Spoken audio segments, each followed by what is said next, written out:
it's smart. And it works. And it's not even like they engineered it. It sort of emerged and they took advantage of these new tools because these new tools, social media, is more effective than anything we've ever had before. And so they go, oh, but look at all this. Now, no one pays attention to CNN. We don't even use them anymore. We just douse the whole world with horse shit on Instagram and Threads and seed stories here and there. Just bullshit. Yeah. Just pure bullshit. There's accounts that I know when I look at what they said, Justin Timberlake arrested for, murder. They'll write things like that. You're like, what? And it's just a made up story. And there's hundreds of them where you look and there's some of them I recognize the account and I see it. I go, oh, there's another made up story. Halle Berry kills 5. What do you think we should do about this? Because obviously this country, freedom of speech, et cetera, but I don't know. Should there be a way to try and counter this? Yes. Well, first of all, those people aren't real people for the most part.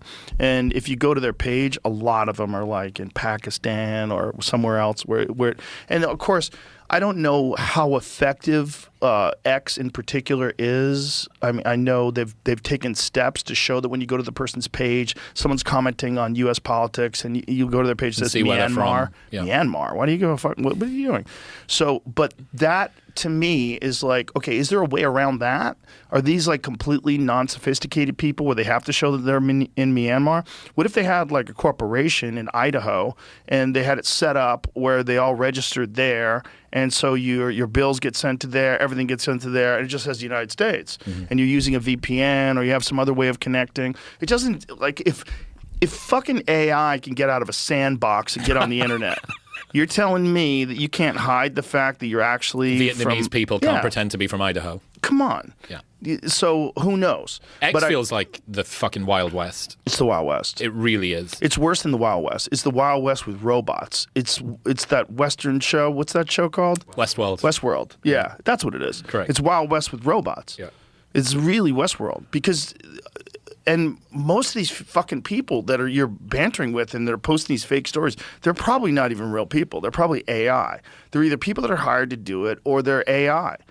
You got a bunch of AI scripts and they just run it all the time and they post periodically throughout the day. And interesting, not long ago, 5? When did Elon buy X? 23?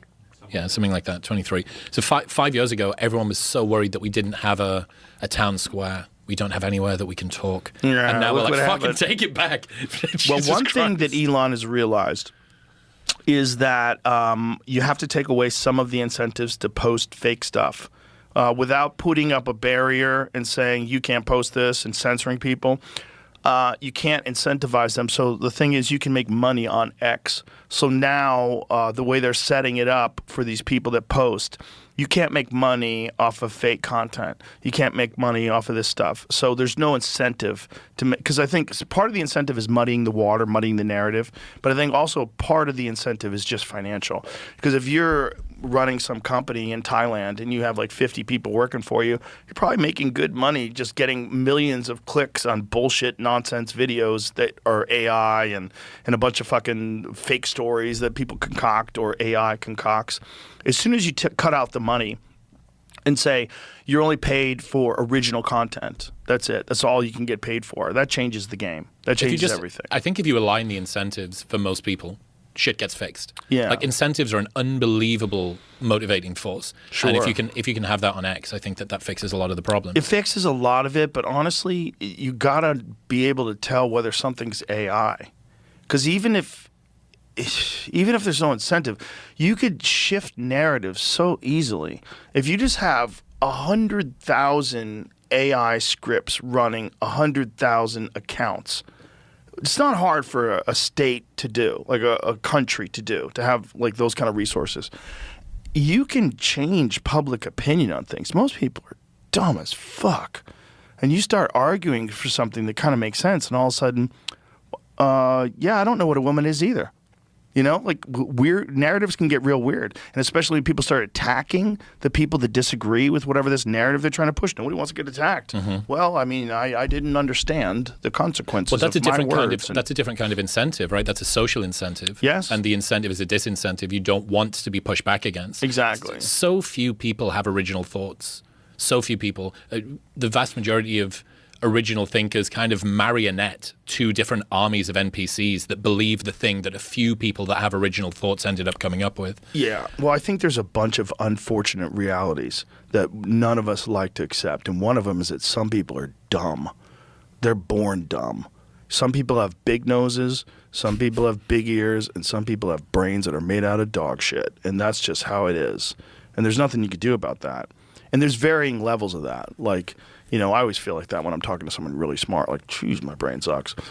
It varies, like, wildly, just like athletics. Like, there's some people like, dude, you are never going to the Olympics. You look at them like, I don't give a fuck what you do. And there's other guys like, you want to coach them. Like, hey, if you just did anything, you'd be a freak. Mm-hmm. You'd be amazing at this. You just have natural gifts. That's the same thing intellectually. There's certain people that I've talked to, you're like, yo. There's people that they're fucking barely figuring out how to get through a day. And, if you expect those people to go and learn how to code, remember that? Learn to code, remember all that? This is not there. Not anymore. It's not there. I can't teach my dog how to type. It's not there. It's not going to happen. That's just the reality of genetic variability. There's going to be a bunch of people that are really fucking smart and a bunch of people that are really athletic and really good looking and really ugly and really stupid and all of it together. It's one of the reasons I think that the paternalistic, we have to look after the little person thing has a little bit of legs. People sometimes like, well, we actually need to step in some way. And I'm sure me and you need fucking assistance. Like, we need smarter people than us to tell us what to do with health to a degree, or else we would have been sideswiped by some fucking psyop from whatever organization or company or new initiative is trying to convince us of some new trend that's actually going to be bad for us. Or just to communicate with each other. Where the fuck would we be without these wizards who have figured out cell phones and laptops and high-speed internet and Starlink? We're fucked. So all of these people even pretending that they're smart. Well, you're on the backs of the labor of the real geniuses, you fucking idiot. Mm-hmm. Like, yeah, you're getting a lot of information online. And you're developing more and more information that you can memorize. That's different. That's different than you inventing cell phones. Just stop. That's different. It's different than you inventing FaceTime. Well, we're all dumb. We are all dumb. Yesterday, I don't know whether you saw this, the UK Home Office decided it was going to release a booklet giving guidance to asylum seekers on acceptable and unacceptable behavior in the UK. Oh, well, that'll fix it. It explains that consent's required for sex, that women have equal rights, that sexual harassment is unacceptable, including for partners and children, and that female genital mutilation is not allowed. Oh, God. This was a 9-page booklet that got released by the UK Home Office yesterday. It's everywhere. Dude. And it's got these warnings partway through it that say things like, this may affect your asylum status, whether or not this is part of an understanding that you have arrived here with. This is an important part of British law and our culture, and this is something that you cannot do. Female genital mutilation is not allowed. Sexual harassment inside of the home or outside. Women have equal rights. Consent is something that's important. It is, and that's what I mean. The idea that you could just write it down on paper and give it to them, well, that's it. Solved it. Well, the idea that we're going to do this in retrospect, it's like, now that you're here is a piece of paper that hopefully undoes something, which if you've put this together and put it out on the Home Office website, and this is everywhere on X, if you've decided to do this, it is evidently a big enough problem that you need to really turn the taps on with it. It's like, dude, how is it that this is not done before people arrive in the country? Like, is this not the sort of thing that you need to be doing, like, proactively, not retroactively? I think they just wanted to get as many people in as possible, and now they're trying to mitigate the chaos that it's causing. Why? Why would they want as many people in as possible? It's a bunch of different possibilities for why they want that. Cheap labor is one that people believe, and in America in particular, it's the way the census is done. So the census counts human beings, doesn't count citizens. So if you have more human beings, you get more congressional seats. So if you can take people that are illegal immigrants and then you move them into swing states, all of a sudden now you have more congressional seats in those swing states. Then you have places that don't allow, not don't require, don't allow ID to vote. That's California. California doesn't allow ID to vote. So who knows how many people are, especially with mail-in ballots, how many people are voting that aren't citizens? No one knows. No one knows, can't know, can't find out, blah, blah, blah, not listening. Wasn't there just some fuckery with Spencer Pratt around that? Oh, yeah. Oh, yeah. Not only was there fuckery, but it was fuckery of the most transparent form. So the people that voted out. So Spencer Pratt was in second place behind Karen Bass, and then the mail-ins started coming in, and the mail-ins overwhelmingly favored Nithya Raman in a completely different ratio than they did before, the mail-in ballots were counted. So in the regular ballot, like the regular election, she was in third place, like a pretty solid third place. And he was quite a bit ahead of her, and then Karen Bass was quite a bit ahead of him. In the mail-in ballots, it's just like 60% of them went to Nithya Raman. It was something crazy. And the mail-in ballots voted to raise taxes. No one votes for that. No one votes for that. So I don't understand. No one. The thing that I can't wrap my head around is why the UK seems to be almost like a suicidal empathy thing. This openness, this diversity is our strength. Please, all ye come here thing. The level of asylum, the numbers are so huge, and I don't know if every single person that I know that's in the UK is not happy with the state of that, regardless of how progressive they are. Everybody thinks that this is a problem. And then to retroactively put out a 9-page booklet saying that you shouldn't do female genital mutilation or that women have got equal rights. How do you think this gets turned around? That's the question. Like, can that be mitigated? Claims about a ballot drop. Boss and Raman received thousands of votes in an update while Pratt received 0. I don't think anybody's saying 0. Los Angeles County officials said that did not occur in the official county updates. Every candidate received votes in every update. No one's saying he got 0. That's what it says. Oh, the viral claim? Okay, but that's not what we're saying. You got more than both of them combined even, I think. What do you mean? In the mail-ins? That's what this says. Well, then how did she win? That doesn't make any sense. I'm just going off what it says. Okay, let me see. Apparent anomaly came from the automated media data reporting lags, but that would leave him in second place if he got more than her. This is not true. The Associated Press said votes for some candidates appeared about a minute later in a separate update. Taken together, the updates included 21,870 votes for Pratt, 12,850 for Bass, and 9,521 for Raman. But this is what part of it is this. The Attorney's Office reviewing county records likewise called the fraud claims false. But the thing is, he was ahead, and then disproportionately the ballots did come in for her. I don't understand what this is saying, because it was widely reported that the ballots came in favor of Nithya Raman, and it was like a shocking number. It was also widely reported that that was the swing that allowed them to pass the new tax hike, which is very unusual. And Los Angeles already has crazy high taxes. California has crazy high taxes, the highest in the state. And you think people are like, I don't think we pay enough. Let's vote. And let's vote from home, the comfort of our own home with mail-in. I think mail-in should be outlawed, and I think you should have to show your ID. And, everyone knows there's some percentage of fraud. There's some percentage of voter fraud. And then there's some percentage of legal loopholes.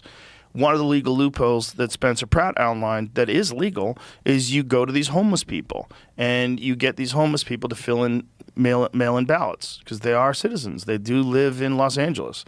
And you register them and you get them to fill out ballots and you give them money and you give them cigarettes and you give them whatever they want. And, there's literally, I think in Skid Row alone, there's something like, 40,000 people, Jamie? Yeah, I think so. Something crazy like that. So these people were going to Skid Row.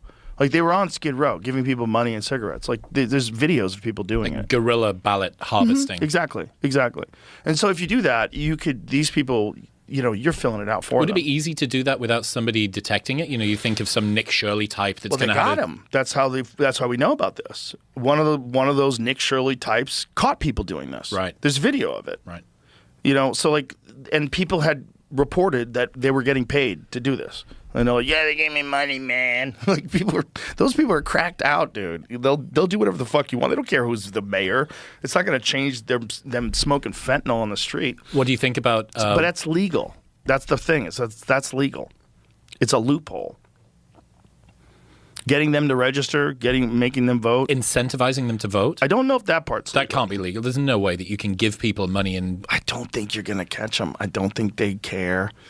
I think on both sides, they like, oh, those sneaky fucks, they're doing that. Well, we'll do that next time. I don't think either one of them want to eliminate tricks. Mm-hmm. You know, I think. Because everybody wants the playing field to be open for everyone else. I don't know. It's just, it's the Bill Hicks joke. It's like one guy's holding two puppets. You know that joke? I like the puppet on the left. Oh, the puppet to the right is more of my liking. Hey, there's one guy holding both puppets. That's what I think a lot of it is.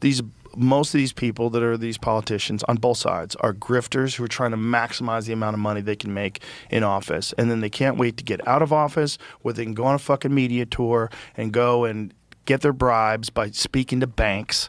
When you're going to speak to a bank conference, they're going to give you $500,000. Like, what? What?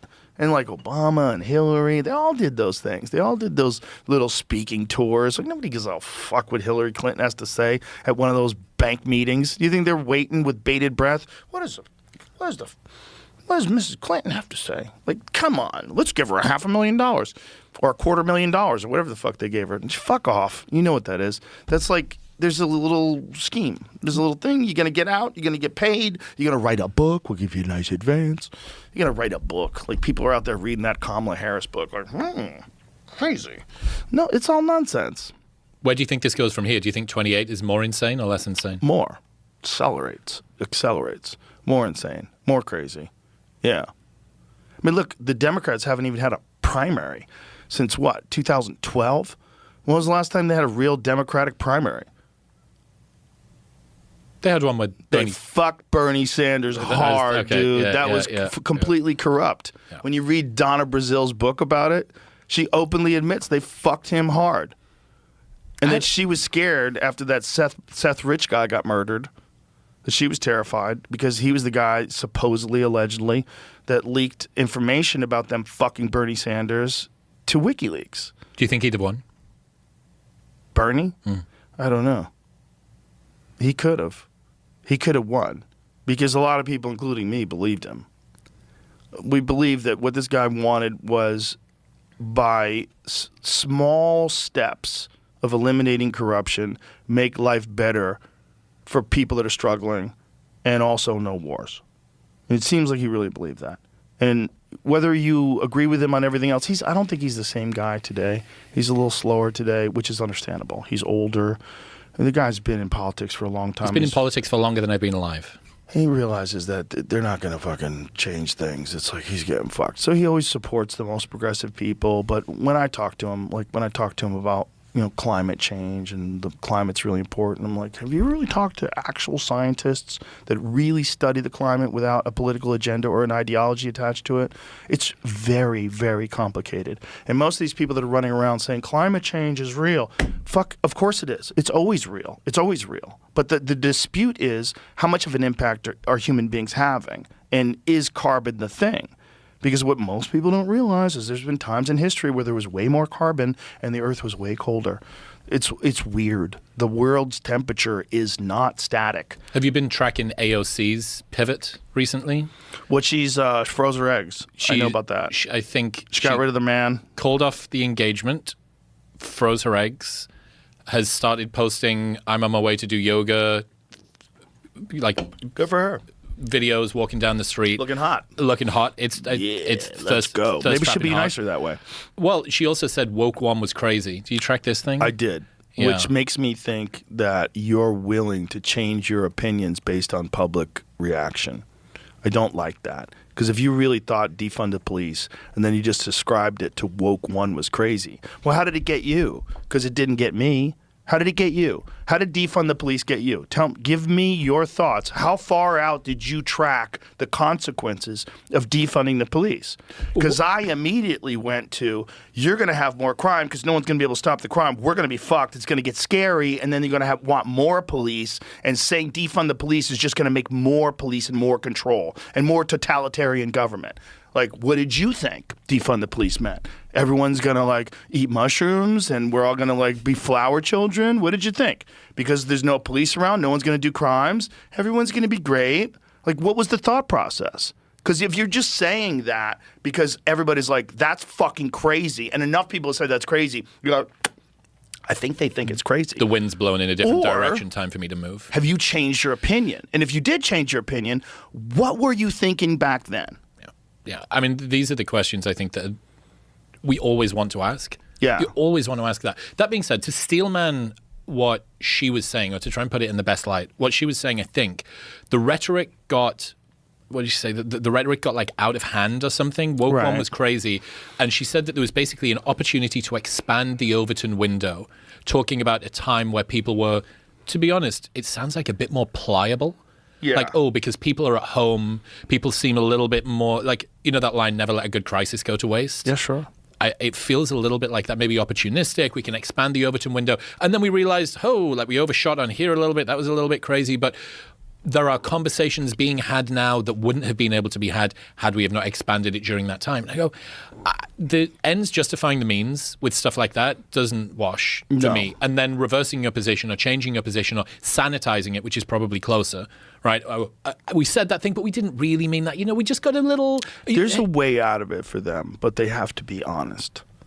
If you want us to take you seriously, you have to say how you fucked up. I thought you meant more thirst traps. But. No, you have to say how you fucked up, and you have to say what you really think about how you fucked up. You have to be honest, and you have to be authentic. We have to know that you are embarrassed by your choices and that you kind of went with the hive, admittedly. You have to say that. If you don't say that, then you're full of shit. And if you're full of shit now, you're going to get more and more full of shit over time. And that's how politicians get soured.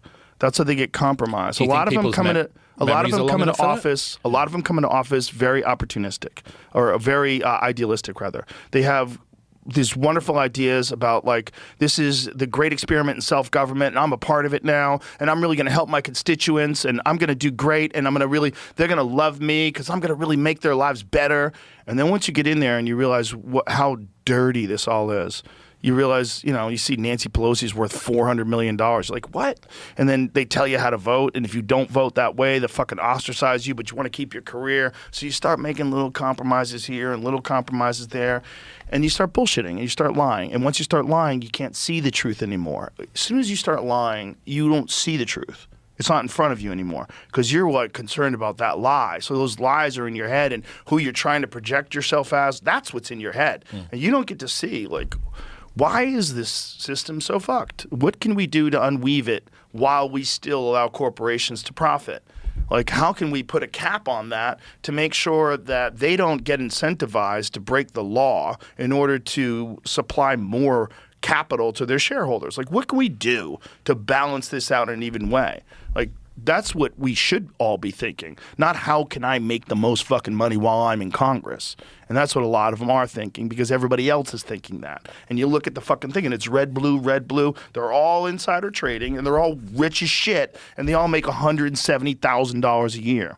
Ilhan Omar, was she she was estimated to be, her accountant said she was worth $30 million, and then be like, what? How the fuck are you worth $30 million? They're like, oh, it was a mistake. I'm actually, I'm not even worth $100,000. Literally, it went from one to the other, and she attributed it to an accounting error.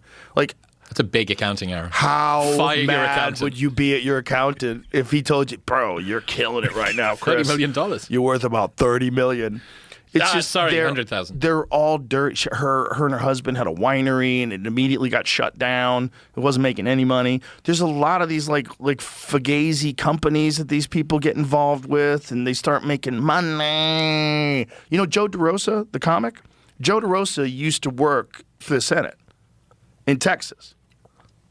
Do what? He's a media guy. Okay. And he was like, you realize when you're around these people what's actually happening. And he's like, they're all getting donations from this and donations from that and gifts from that. And it's always managing these relationships with all these money people. And that's what's going on with all these fuckers. They're not in there trying to like make sure that their county's doing great and have access to clean water and fucking good schools. No. They're all just pretending that they're doing that. And when they're doing is they're making money. And maybe they're kind of sort of servicing the community a little bit. But the real thing, if you want to be a fucking top flight congressperson, you got to make some money, dog. Well, think about what would have happened if Kamala had won. Would AOC have been talking about woke 1.0 was crazy? Or would that have been a continuation of, well, look, we put the policies out, people like the policies? How much of this is a reversal of the position because it wasn't effective? I think Twitter being purchased is almost as important as Kamala not getting elected in that regard. It's a bold claim. Twitter being purchased was giant because before that, you could get silenced. So if you could get silenced, you self-contained. Right? Without being policed, you policed yourself. Because people self-censored, worry about losing their jobs, worry about being called out. Look, a guy got fired. A guy got fired from a broadcast. I think it was a hockey broadcast, some sports broadcast, for saying all lives matter. Imagine. You got fired. Someone said something about Black Lives Matter. He said, hey, all lives matter. And then, fired. You're kicked off of your job. Like, people were losing their fucking minds. The derangement of 2020 and 2021 it should be studied for the rest of time. There was active government involvement in Twitter. They were actively censoring and removing posts and making accounts banned. To shape the narrative. And they were doing it in a back door with some intelligence agents that had been embedded in the old Twitter. When Elon bought it, that was all exposed. These people had like a direct connection with Twitter. They were pulling down factual stories. They were banning accounts of scientists and researchers who were accurate. I mean, it was dark. People don't realize how dark it was because we're out of it now. And now it's all like Nazi memes and Nick Fuentes clips. but if you go back before Elon purchased it, it was a censorship dystopian hellhole where if you said a man is never a woman, like Meghan Murphy did, you're banned for life. Yeah, it's censorship hellhole to cesspool hellhole. Like pick your. Yeah, I don't know which one's better. Pick your direction. I honestly hardly go on because it's just so toxic. It's crazy. But I think it's important to exist. And it changed the narrative. That's where woke 1.0 died. That's where it really died.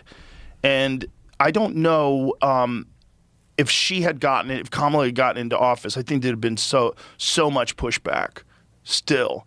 Unless they passed laws, which I know there was a lot of talk about passing censorship laws on the internet, about regulation on the internet. No one ever like put anything to policy, but there's a lot of discussion. Like in the lead up to the election, they were talking about this. Like is this free a Section speech. 230 Tim stuff? Walsh was saying free speech does not include hate speech. Well, the fuck it doesn't, dude. Because who defines hate speech? That's such a subjective title. He really said that. It doesn't. It does. It combine. Yeah, hate speech is a part of free speech. I hate you, you fat fuck. See, that's hate speech. That's actual hate speech. Right? That's real hate speech. That's covered. It's under the First Amendment. I don't really hate you, Tim. I don't envy you, but I don't hate you. But it's like these kind of fucking phrases are dangerous because it leads to actual censorship, which leads to military tyranny. But even with that, you think it's going to get worse over the next few years? Yeah, I'm worried. I don't like this flock camera thing. It freaks me out. And I know that it can protect people from crime, but I also know that like hundreds of cops have been busted using it to stalk on their ex-wives, stalk people. Yeah, it's like there's people that have had access to these things that probably shouldn't have access to, and they're getting arrested. So it's like, how long was this going on? What has happened? How many lives have been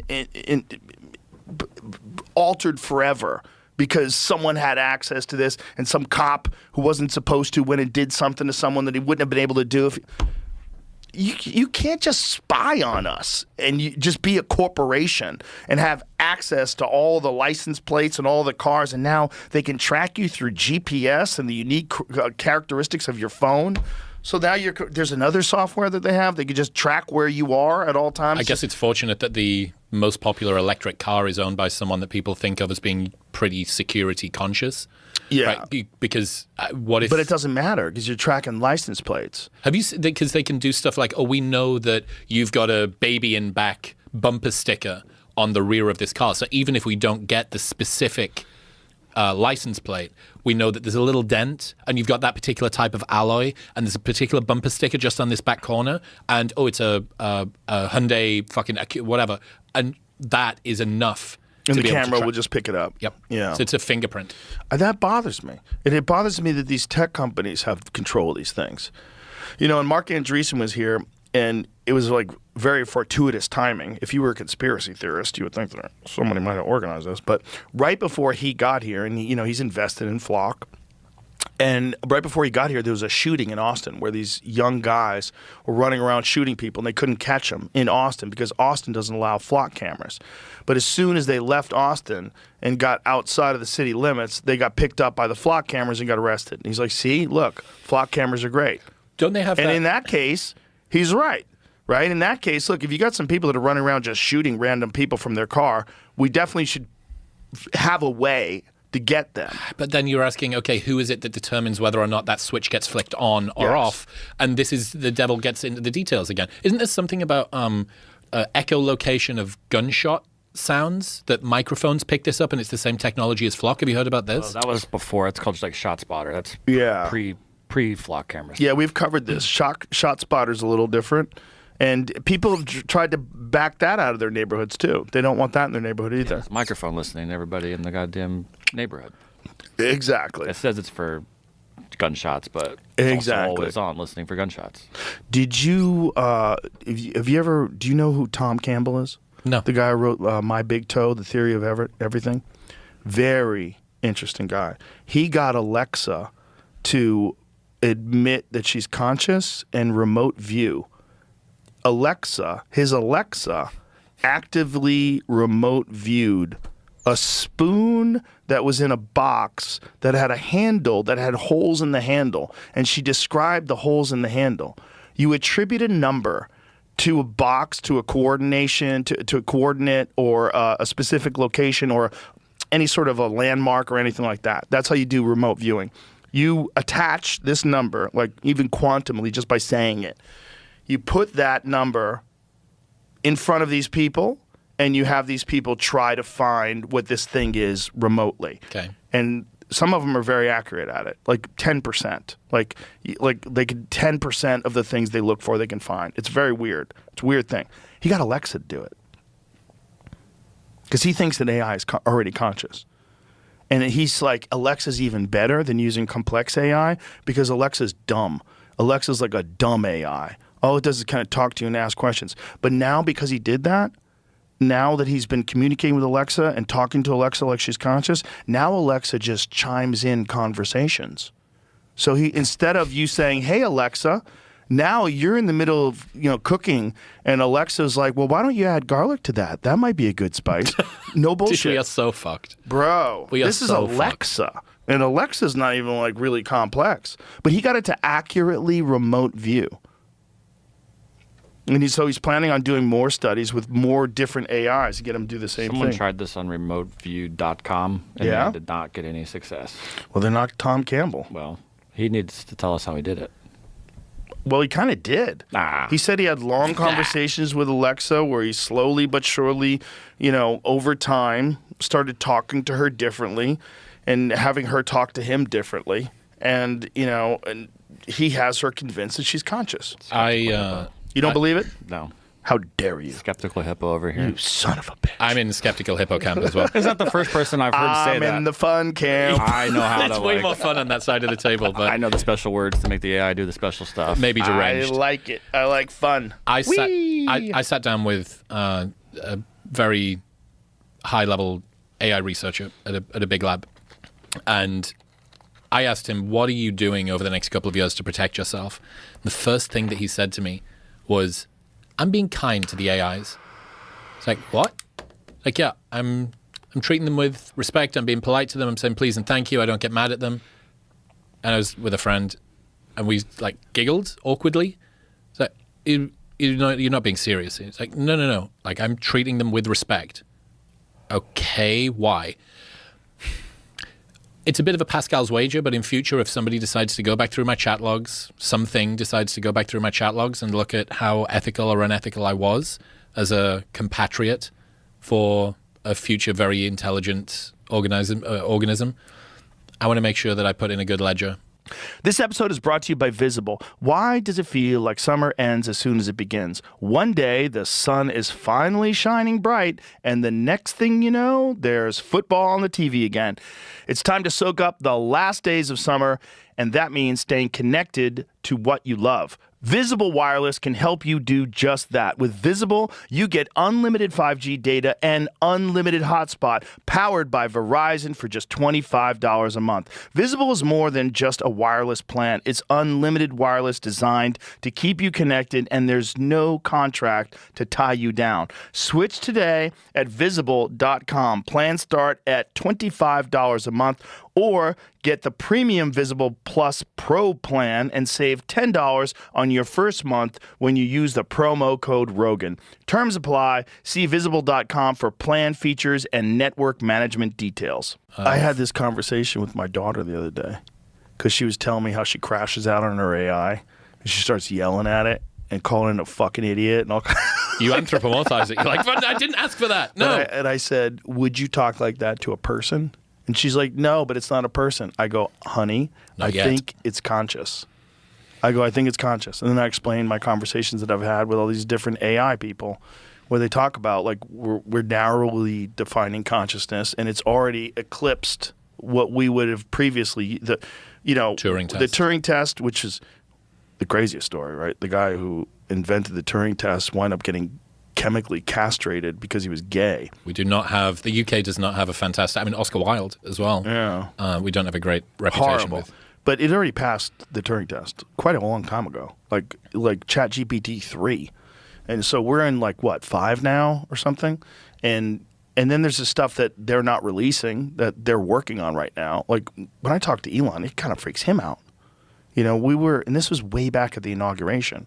He's like, dude, it's crazy. He's like, every day it gets better. He goes, it's like beyond.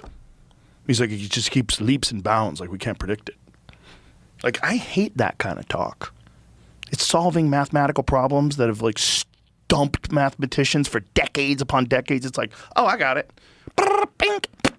4 minutes later, solution. But this is the issue because we wanted more capability, more capacity, more effectiveness. It's going to help us detect cancer. We're going to be able to get novel new drugs. And at the same time, the blow-up risk is there as well, right? The blow-up risk is huge, but it's coming no matter what you do. You can't get out of this. This is not going to change. Have you looked at the Pacing the Frontier paper that was agreed? So this is all of the labs that have got, most of the main researchers from most of the main labs have got together and said, all right, this is moving too quickly. Here's a formal attribution that we are not going to go as quickly as possible. Everybody needs to slow the research down. This is supposedly a huge deal. And this happened a week and a half after the Hugging Face thing. So this is supposed to be a massive deal. This is going to be in a notebook that Sarah Connor finds 50 years from now. Fuck They off. said they were going to slow the frontier. They knew it. Yeah. They knew it was coming and they fucking built it anyway. Ah! You look out the ruins of the city and fucking drones flying. Whoa. Whoa. Oh, man. You're not getting out of this, We man. are fucking living through history. Yeah, we're living through the wildest history, and we're about to give birth to a digital god. We're about to have digital autonomous beings that are around us all the time. Have you seen this video where this guy freaks out about drones? He's just yelling. It went kind of viral. No. Just listen to him. And everybody's gonna get blown up by these goddamn things, and everybody's fucking cheering. I like that guy. He's just walking around a fireworks show. He's right. He's right. Hey, you know who was right? Ted Kaczynski. I fucking knew you were going to say that. Ted Kaczynski was knew you were right. gonna say He that. was right. What he did was wrong and horrible. It's not how you do it. What you do is you write papers and tell everybody and convince them and lay out your argument. But he was also a deeply fucked up dude. his brother fucking turned him in. His brother knew it was him by reading the manifesto.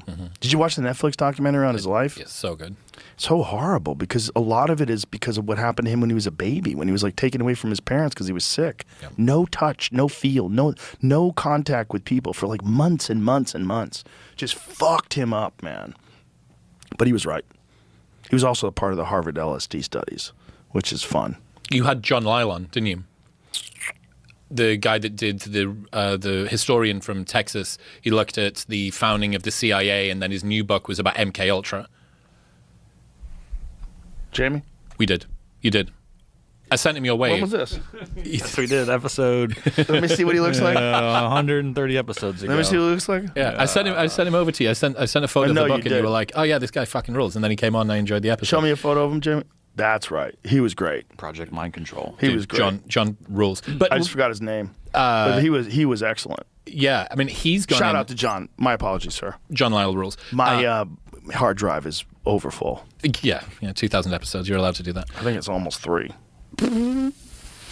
Yeah, you add fight companions and all the other stuff. What are we at? Yeah, it's got to be close.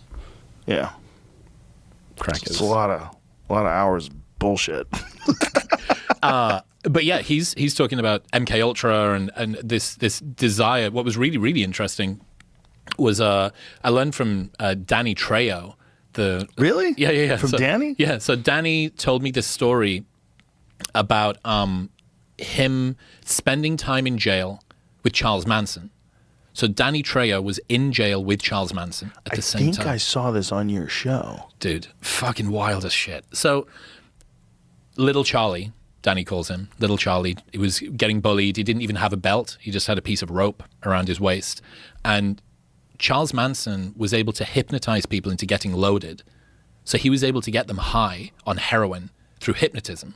What? So Danny and his other cellmates that are like these, big dudes around the yard.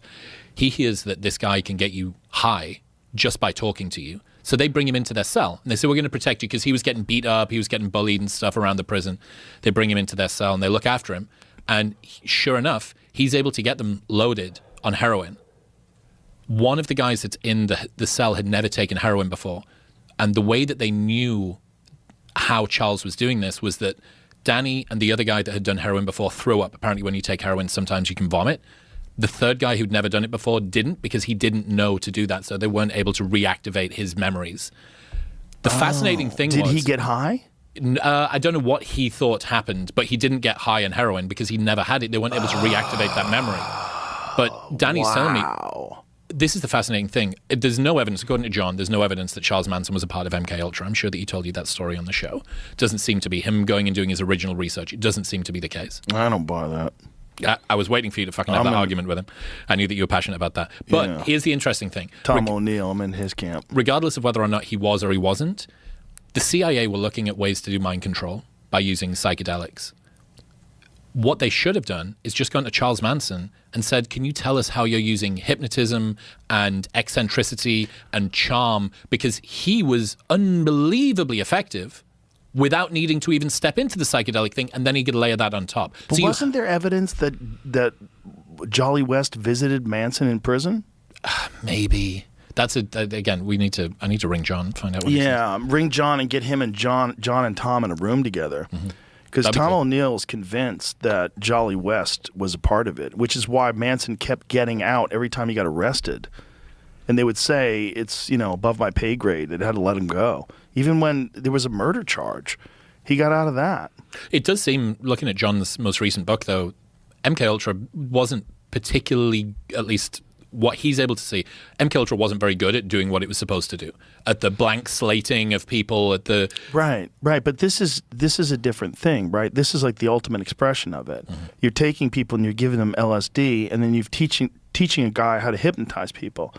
And he's teaching them to do LSD while they think he's on LSD and he's not. So he's guiding their delusions while they're out of their fucking head. And he's doing it based on all the Harvard LSD studies, all the data that they have on what they can and can alter about a person's behavior, about their view of the world. Like they turn people completely fucking insane and ruin people's lives in those studies. And so they had some understanding of what there was stuff that was kind of nonsense. I don't know if they got anything out of it, like Midnight Climax, where they dosed up the Johns in the brothels and they watched them through a two-way mirror. I don't think they got anything out of that. Like, what'd they get out of that other than like watching people freak out when they know Someone killed themselves. Someone threw themselves out of a window. one guy did, right? That's so crazy, only one guy. Out of all of the people that Pretty were drugged good. with that much LSD. Yeah, you can kind of say that guy was probably going to do it anyway. Yeah. Yeah. But the reality is they were actively involved in manipulating a lot of different things about our culture. And this was one of the methods that they were doing. And that they effectively threw water on the anti-war movement by connecting the like flower children and the hippies and all these people that were anti-war with these murderous psychopaths that were in a cult that were engineered by this one guy who has a connection to Jolly West, who's the guy who's in charge of MK Ultra, who's doing psychedelic studies on people, and Manson's getting LSD? And Manson's giving LSD to all these hippies? And Manson is getting away with all these different things? And Manson gets people to kill people? And then the hippie movement dies with Manson, dude. It fucking dies. Is that what happened? Oh, yeah. It died that, and it also died with Nixon and this Controlled Substances Act, where they just started putting people in jail, man. Why do you think they needed that to happen? Because the anti-war movement. The anti-war movement and the civil rights movement were real threats in this country. Real threats to power, real threats to the people that were in control. People did not want Vietnam. Vietnam is the most unpopular war ever, probably next to this Iran war. You know, only history will tell how this Iran war plays out, if it'll be more unpopular. But the Vietnam War went on forever. And it was insanely unpopular. It was based on a lie. It was based on a false flag. Outgoing CIA Director Richard Helms ordered the destruction of most of the records related to Project MK Ultra. Oh, well, how convenient. The agency's illegal mind control and drug testing program. Fuckers. These fuckers, man. You know, they only found out about some of the stuff because they found some records that hadn't been destroyed. And this is also in Tom O'Neill's book, In Chaos, which I recommend every week. It's the best book, man. It's the best book ever because Tom worked on it for more than 20 fucking years. He went crazy researching that book. He was supposed to be just writing an article on the anniversary of the Manson murders, like how horrible it was. And then as he gets in, he's like, "Oh, this guy was fucking corrupt as shit. Who's this motherfucker?" And like, I love when people lose their mind like that. I think when somebody finds a rabbit hole and just keeps on going down and down and down, it becomes their life. Yeah. You know, these are the videos. Every so often, it was in the build-up to the most recent McGregor fight, people were sharing videos of him doing his Ido Portal movement from sort of 2016, 2017, and he's in that old gym in Straight Blast Gym Island, and there's the yellow walls, and he's doing sort of snaky stuff. Yeah. And I remember somebody captioned it, and they said something like, this is like watching a prime Renaissance artist at work bringing together the Sistine Chapel or something. You know, just build it. It's almost sacred to watch this thing happen.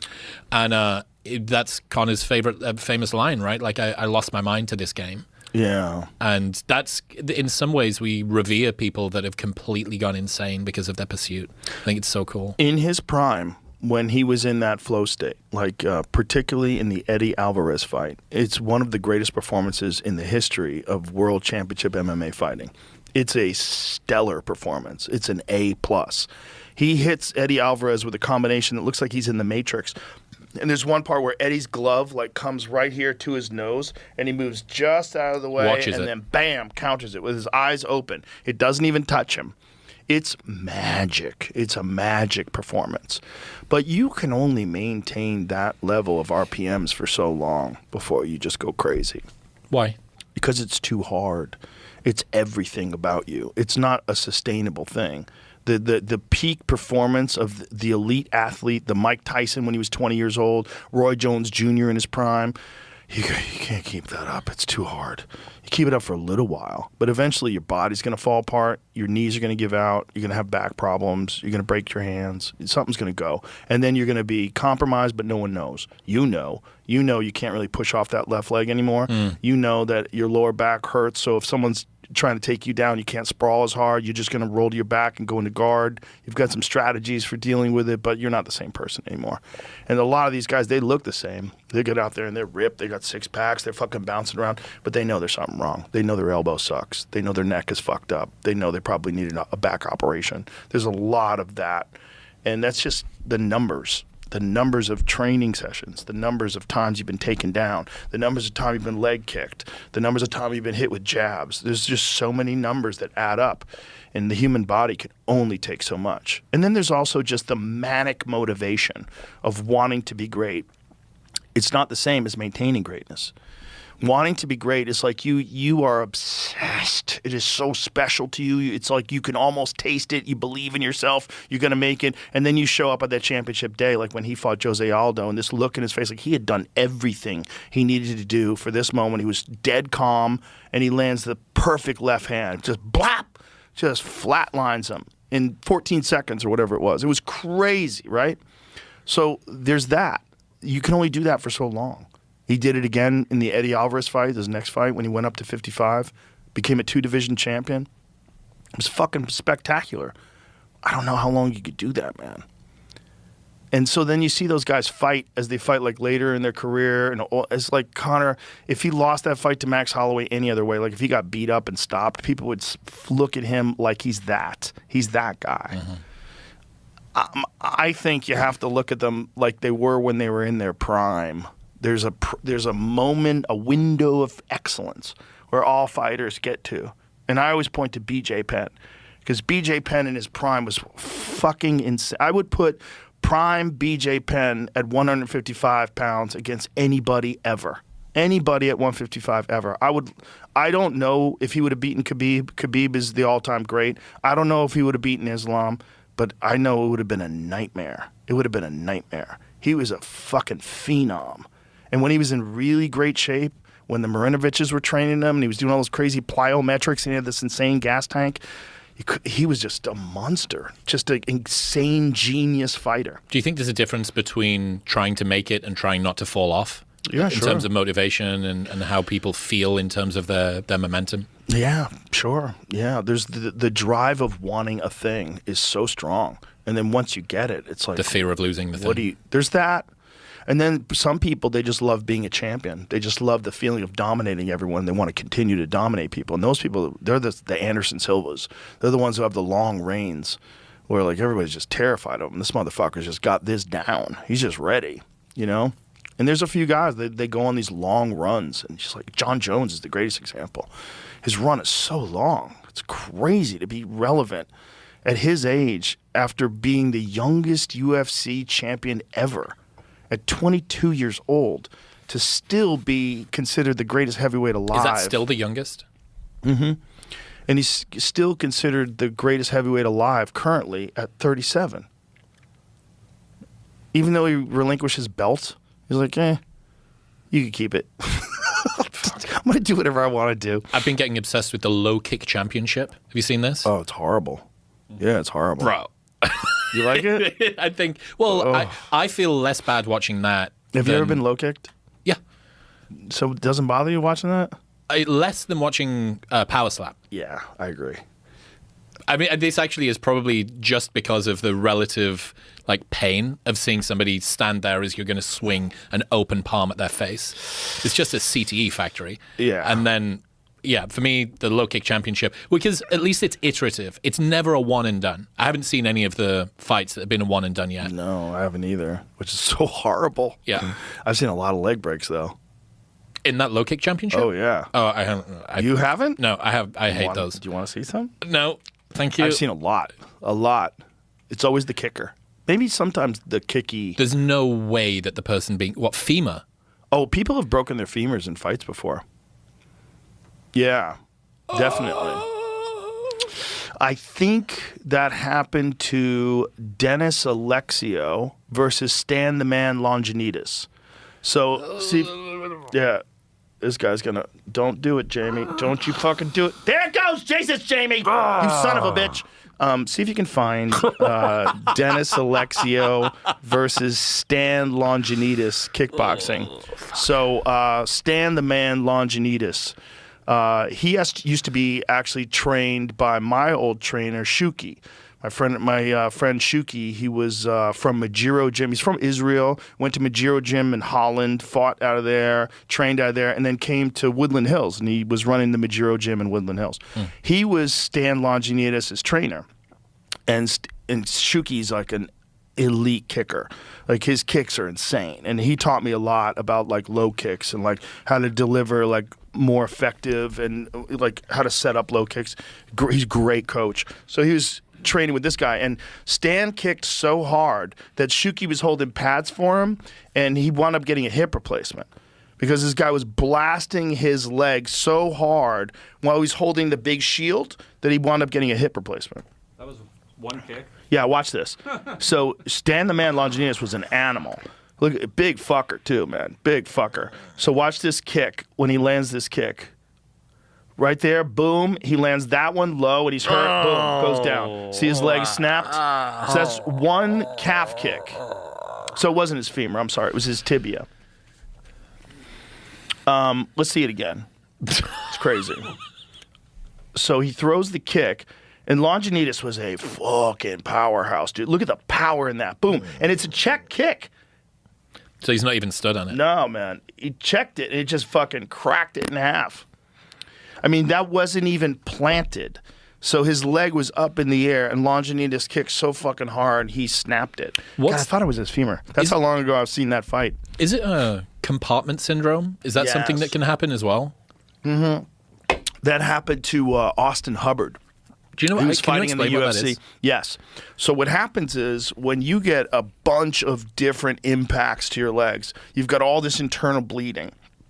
You know, you have massive contusions. Like, have you ever looked at his Austin Hubbard's leg from the op? Find that. You want to get grossed out? So he's one of the only guys that I know of that fought in the UFC that because of compartment syndrome, he had to have an operation where they opened up the side of his leg, like all the way. And you see the tissue inside of it, how badly destroyed it was. Look at that. See that image that you just showed? That brown stuff on the bottom, that's actually his fucking tissue. That's the meat of his leg. That link isn't available, but that's it. You can see it there. That you're only sitting like this is like the screen, little tiny one. When you click on that, it'll be the big picture. But that picture, you can see it. See it where he's in the hospital with his thumb up right there. Yeah, I was trying to see if there's a better one. That one. Go to that one. So you see the side of his leg. Look at the slice. All that black stuff, that's his muscle. So they've opened up his skin tissue to allow the drains to get in there and allow his leg to heal. Yeah, crazy. That's fucking horrible. It's horrible. Okay, maybe I don't like low kick championship anymore. Well, Uriah Faber was one of the toughest people that's ever walked the face of the earth. He fought Jose Aldo, and Jose Aldo destroyed his leg with the point where like the whole thing was swollen like twice the size and purple. And that was when I first started hearing about fighters using hyperbaric chambers for recovery. So Uriah was really the first guy that I had ever heard of that was accelerating his recovery from. Uriah is very smart, and he's always on top of like all the latest training methods, and he runs Team Alpha Male in Sacramento. And so they were putting him in hyperbaric chambers. And then I was like, oh, that's interesting. So then I started looking into it. I was like, oh, this is before anybody thought of it as an anti-aging protocol, before they did any of that stuff. He was like one of the first guys that I ever heard of that was using it to recover from injuries. Michael Jackson was using one. Was he? Yeah. Yeah. It was a Wacko Jacko's coffin, and it was him laid down in a hyperbaric chamber. That's interesting. Wonder why he was doing it. I mean, he was into some pretty crazy health stuff as well, I think. Well, he was into some non-healthy stuff. Yep. That's crazy. He was into getting sedated. That's also true, which, too much of that. 86 he was doing it. Wow, 86. That's crazy. Yeah, fuck you, Uriah Faber. It does help you. It's so good, You dude. were telling me that it's really helped you quite a bit, huh? Yeah, the hyperbaric chamber is such an unbelievable tool. I mean, the reason that I think not many people talk about it is it's so inaccessible. It's Michael Jackson's secret plan to live forever. Said it would make him live to at least 150. Well, 50 vitamin pills That's a the day. plan, I guess. That was the plan. It's like a proto Brian Johnson. He was just talking about hyperbaric. He says it's the number one intervention of everything that he's ever tried.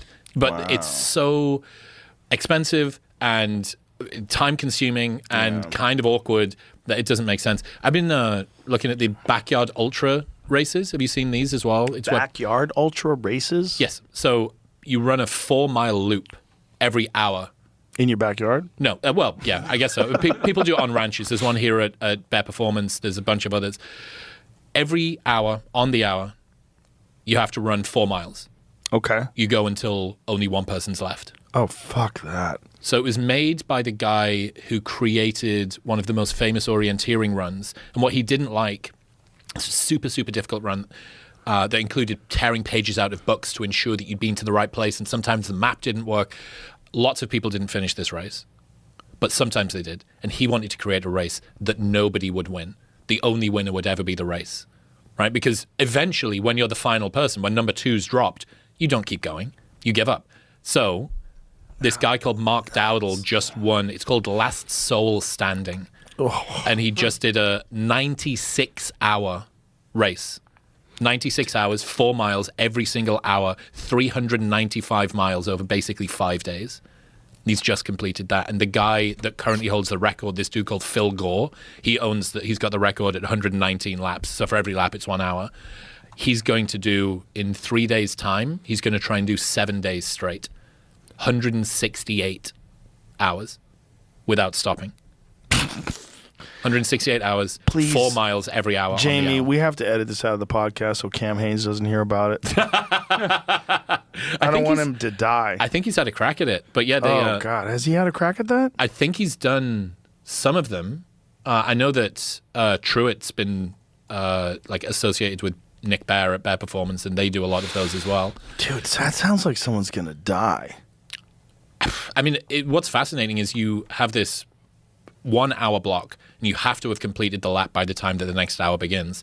But you can either go quickly and get maybe 15 minutes or so of a little bit of rest, maybe you can have a tiny little sleep or get some food Or you in. just keep going the whole time. Yeah, or you can move a little bit more slowly and just come into land before and then basically just keep going. So the pacing, the nutrition, the sleep, but yeah. And as soon as you can't make the 4 miles within an hour, you're game done. over. Yep. I'm trying to find the video. Wasn't he trolling the guy at the end? Like, he was going slow, and like he just sort of like kneeled down behind him and waited for him to go. And as soon as he went, he was like, "I'm right behind you. I'm gonna be right behind you the whole time. So. I'm not going anywhere."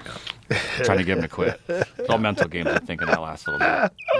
I don't know. That distance running stuff's fucking gnarly. It's so cool. It is crazy, but it's interesting how they can maintain that pace for such a long time. Like the pace is not bad. It's not. They're not walking. They're running. Yeah, it's a little shuffle. It is, but so it makes me wonder. You know, and like in terms of MMA, there's guys today that their cardio is so insane that they've completely raised the bar. Merab Dvalishvili is the best example.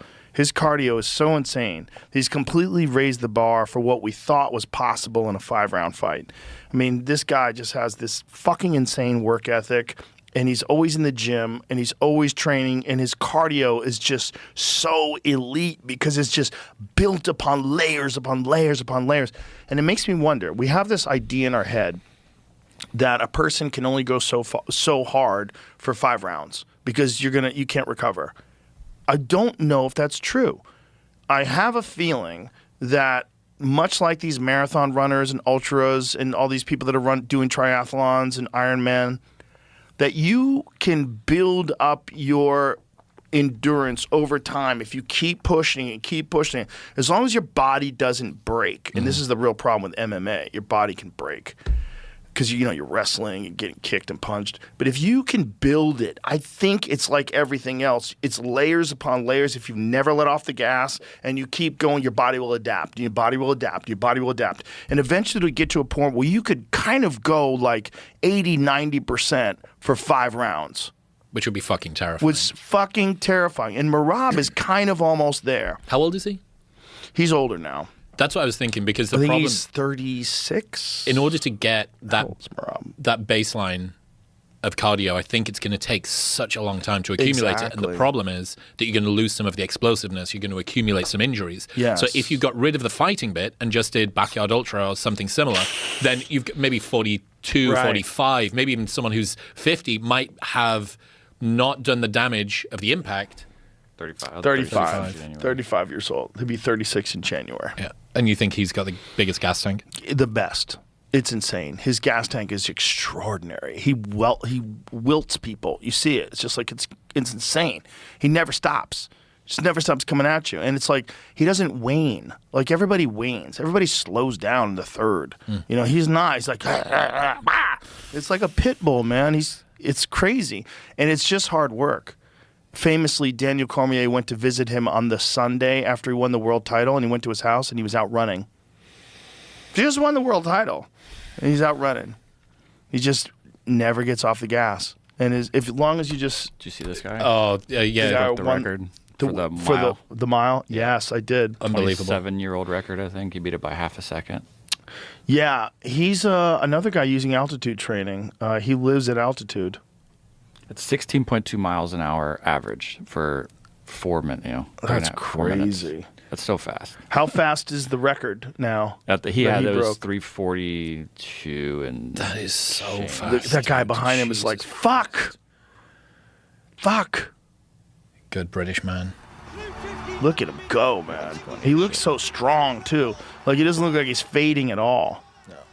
That's so impressive. Cool that they had the chaser light behind him as well to know where he needs to. Bro, he is just separating himself from that dude in second place. They only get by half a second too. Like Unbelievable. You just did it. Just go. Crazy. Yeah, the sickest thing. But it took so long for the 4-minute mile, right? That was the whole Yeah. movie. And then if someone breaks it, 342. What was it previously? 3:43.1 or .2. That is something like crazy. just- unbelievable. dude. Half a second. That's crazy. It's such a miserable distance as well. I don't want to do that. I don't want to run a mile flat out. I know. I mean, he was kind of flat out for a whole mile. But so the guy that I was working with today with the hypoxia trainer, he was telling me about this guy, that this guy, his whole thing is like training at altitude and sleeping at altitude. And that it's legalized cheating. If you can live at altitude and you're doing something that requires endurance, like, and we were talking about, I was like, if I was going to give advice to a fighter, or if I was going to set up like a fight camp, if I was going to bankroll some big time trainer to set up a fight camp, 100% I put it at the top of a mountain. 100%. Everyone's going to sleep there. Everyone's going to live there. Are the Dagestani guys, are they at altitude? Oh, yeah, man. Of course. They're in the mountains. They're mountain people, man. Little mountain goats at the top of this thing. Yeah, Savages. Yeah, it is strange. I mean, looking at Lance Armstrong and what he was doing, he was basically reverse engineering that, but just through pharmacology and blood doping. And okay, well, we can work around that. If we're at altitude. He was doing that, but he was also he was doing a lot of altitude work too. But he was also doing what everybody else was doing. This idea that Lance Armstrong was this big cheater. If you took away everyone in the podiums that hadn't been busted, like if you took away anyone that got caught with any substances, I think you would get down to 18th place. I think that's what they said. It was a dirty sport, completely dirty sport. So he was the best at the dirty sport. So sorry. I played within the rules. They weren't the rules that were set down by the Federation, but they were the rules that everybody else was playing by. Yeah, I mean, they got him, and he was guilty, and he did lie about whether or not he did that. But they all lied. They were all doping. They were all doing a bunch of shit. That, you know what I think about? I think about the fact that lots of pursuits that people go into aren't tested federations. Business isn't a tested federation. If you want to take armodafinil and work 19 hours a day, you can do that. Right. No one's going to come and stop you. No one's going to say, hey, this share price, that's unfair that you got that share price because you were enhanced. You were using Adderall, or you were using too much caffeine or paraxanthine, or you were on the new tonic, whatever. That's a good point. No, that's not a tested federation. Right. But it's as important, maybe even more important to a lot of people. It's more people participating in business than participating in professional sports. Yeah. Especially things like Adderall. They're like, you have energy all day. You can work 16, 17 hours a day. Have you ever used it? I've never tried it. No. I'm scared of it. Yeah. Scared. That being said, It's Victoria. awesome, though. I'm sure it's fun. Jamie, get us some Adderall. Let's fuck it. When you talked to Hunter Biden, do you guys talk about crack? All the time. So I told you that I was going to do that, and then we didn't do that, and you did it. I didn't take the idea, I promise. I told it to you, though. You already had it booked? We had it booked in advance, already. but you didn't tell me you had it booked when I told you that we were going to do it. Should I have told you? No, it doesn't matter. I'm sorry that it doesn't I did. matter. Some of the guys got upset, like, you took our idea. We were going to do a Protect Our Parks with Hunter Biden, but then Ari, because we thought Ari couldn't make it, we wanted to do another Protect Our Parks. And Ari was in London, and Ari was like... He's moved to London. Yeah, and he was like, I'll fly back for that. And we were like, all right, fuck Hunter Biden. And so we didn't. Look, it's just as well I got him, or he'd have had no fun. Yeah, he talked a lot about crack. Dude, I got to say, he's so likable. It's terrifying how likable he is. Well, you know, I mean, he grew up with a politician, and you know, he's a smart guy. Maybe. I mean, I was trying to find the manipulative game that's being played here or whatever. It's interesting that he took a long time out of the public eye, many, many years, and then he sort of reemerged. And some people are very upset. Some people are very upset that, like, these conservatives are platforming him, like, you know, and they're criticizing that. But you don't want to hear about what his story's like? I mean, this guy's... Obviously, he lived a wild life. Like we got to ask him. I wanted to ask him the question: what was it like to be the most Googled drug addict in history? Probably. And it's fucking wild. What does it feel like to have that much pressure on you? Like, regardless, forget who his dad is. Forget that it's U.S. politics. Forget that it's the future of the country. Like, there is a person in there, and there is a person under a level of scrutiny that has maybe never been seen before. Right. Like, you wake up one day and he told us the story of what it was like to just have the laptop. This story bursts, and it is everything. It's the future of the country. It's the future of your dad's legacy. It's your life. It's your family's life. He's 2 years into sobriety at the time, I think. The temptation to come back. Is the laptop real, or is it really they hacked into his cloud and then they put it on a laptop? Because I've heard him say that there's way too much data for it to have ever been on a laptop. It's 20 years. Yeah, it was 2 decades. It was everything. Every text message, every photo, every. Right. Yeah. So you get in through the laptop. What is his, but is it actually in the laptop, or did someone put it in the laptop? I think, I don't want to say anything incorrect here. So let's just make sure that I'm correct, or let's just find out what the truth is. Is his position that they hacked into his cloud, and that's how they got all those videos of him, like, smoking crack and going 170 miles an hour and getting foot jobs and all that stuff, like that all was in the cloud? That wasn't on a laptop that he just handed to a repair store? That's a bullshit narrative to cover for the fact that they hacked into his cloud and got all of his photos and videos. He didn't give us the specifics on that one. What I do think would have happened is maybe you get into the cloud through the laptop. If you've got access to that, if you open up the laptop because you need to have the logins, then you can just get into someone's iCloud but through that. You still have to log in. Once you get the laptop, you have to have the passwords. It's crazy, dude. I mean, I would assume he's got some passwords. Biden did not This definitively doesn't have claim. no real answer to that. He did not definitively claim the Delaware laptop was hacked or stolen in a 2021 CBS interview. This is a long time ago. Yeah. He said did not know whether or not it was his and floated several possibilities, including that a laptop was stolen from me, that he was hacked, or that Russian intelligence was involved. Okay, he's doing the Russia shit back then. Yeah. That was 2021. Yeah. You could get away with that. You could get away with anything. This is also while Joe Biden was the president of the United States, right? So there could be a laptop out there that was stolen from me. Okay, this is not a good timeline. We've got new shit. The timeline in the more recent interviews, I believe his position was that the amount of data wouldn't even have fit on a laptop, and that it's bullshit, and they're calling it the laptop, but a lot of it is just his personal information that he had somewhere that was hacked. Mm-hmm. So then the narrative is not that this guy was so cracked out that he had a laptop filled with him getting his dick sober sucked. for 2 years. I had to push it for more clarification. Okay, an August 2026 interview with Tucker Carlson, Biden reportedly said, Hey, reportedly, you're Perplexity. Come on, you're supposed to tell. Didn't you Hedging listen? everything. Didn't you watch Perplexity? In August 2026 interview, Biden reportedly said they hacked my cloud. He denied the full collection described as his laptop could all have originated from one device, saying it was way too large. He suggested an unknown actor, potentially an intelligence service or another person, could have taken digital material and combined it with the purported laptop narrative. So that's possible. In a July 2026 Substack launch, he wrote that the provenance was never established, that no court forensics examiner had certified a chain of custody sufficient to make evidence rather than theater. He did acknowledge that material associated with reflected his addiction struggles. See, there could be a lot of things going on. One could be that he was cracked out and he left the laptop and he doesn't remember being cracked out and leaving the laptop. But the idea that there's too much data that it wouldn't have fit on a laptop, the problem with that is there's 2 terabyte hard drives on laptops now. Like, That's a lot of data. what was this is 2020, right? Here's the one thing, too, I find very interesting about it. What? It's on the screen. The guy who ran the shop that the laptop was supposedly dropped off at Because Could he's not- legally blind. could not confirm who the customer was because he's legally blind. Oh, how convenient. How squirrely. convenient. It's So he so probably squirrely. never went to that place. It's probably a total fake story.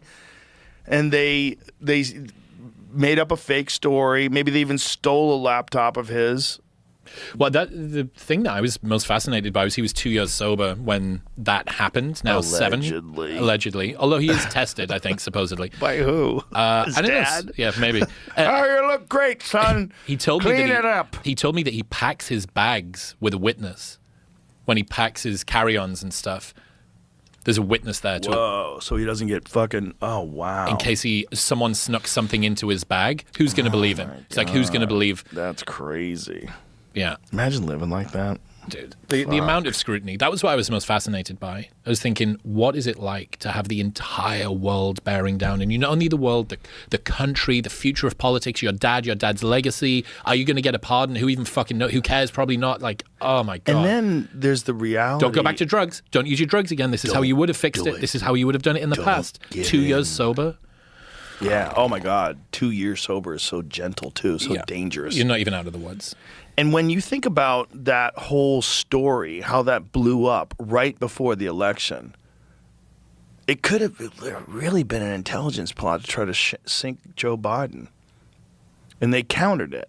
And the way they countered it was by blocking the story from Twitter, a factual story from the New York Post. This is from CBS News. Giuliani apparently held the information for months and released it less than 3 weeks before the election. Giuliani has long been involved in efforts by the president and his allies to highlight Hunter Biden's work overseas to damage Joe Biden and boost Mr. Trump's re-election campaign. And in 2019 met with a Ukrainian lawmaker who has been deemed an active Russian agent by the U.S. government. What is it? The October surprise? That's what they call it. Yeah. So Well, that's each what year they there's did. been something that the losing side has pointed to as the justification for why it happened. Russiagate, Biden laptop suppression, and then in the most recent one, it was podcasts. Yeah. Like that was, well, this is what, had it not have been for the sway that occurred due to this run that was done on podcasts, that's what moved the election. Each time. The real problem with that narrative was I don't know anybody who wasn't willing to talk to Kamala Harris. I was willing Everyone to. reached out I to her. tried to talk to her a bunch of times. And they tried to pretend that I made it difficult. It's a fucking complete horseshit lie.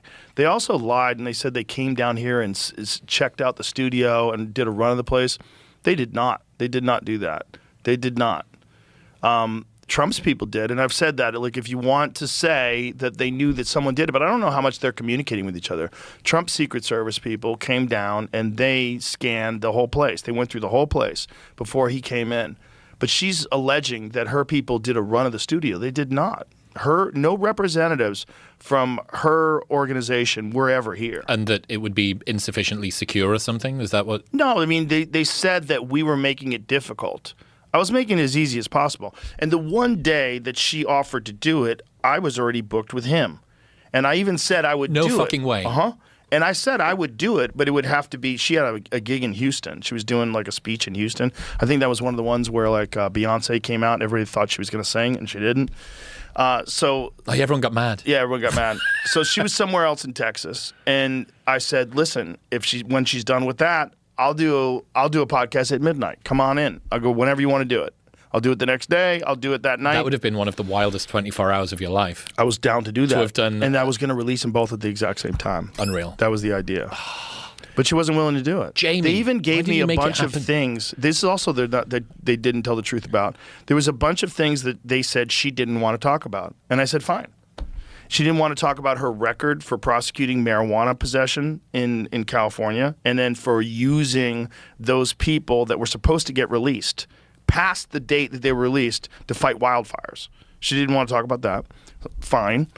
And then there was one other one. I forget what the other one was about that they didn't want to talk about. And then they came back and said they did want to talk about marijuana legalization. Oh, immigration.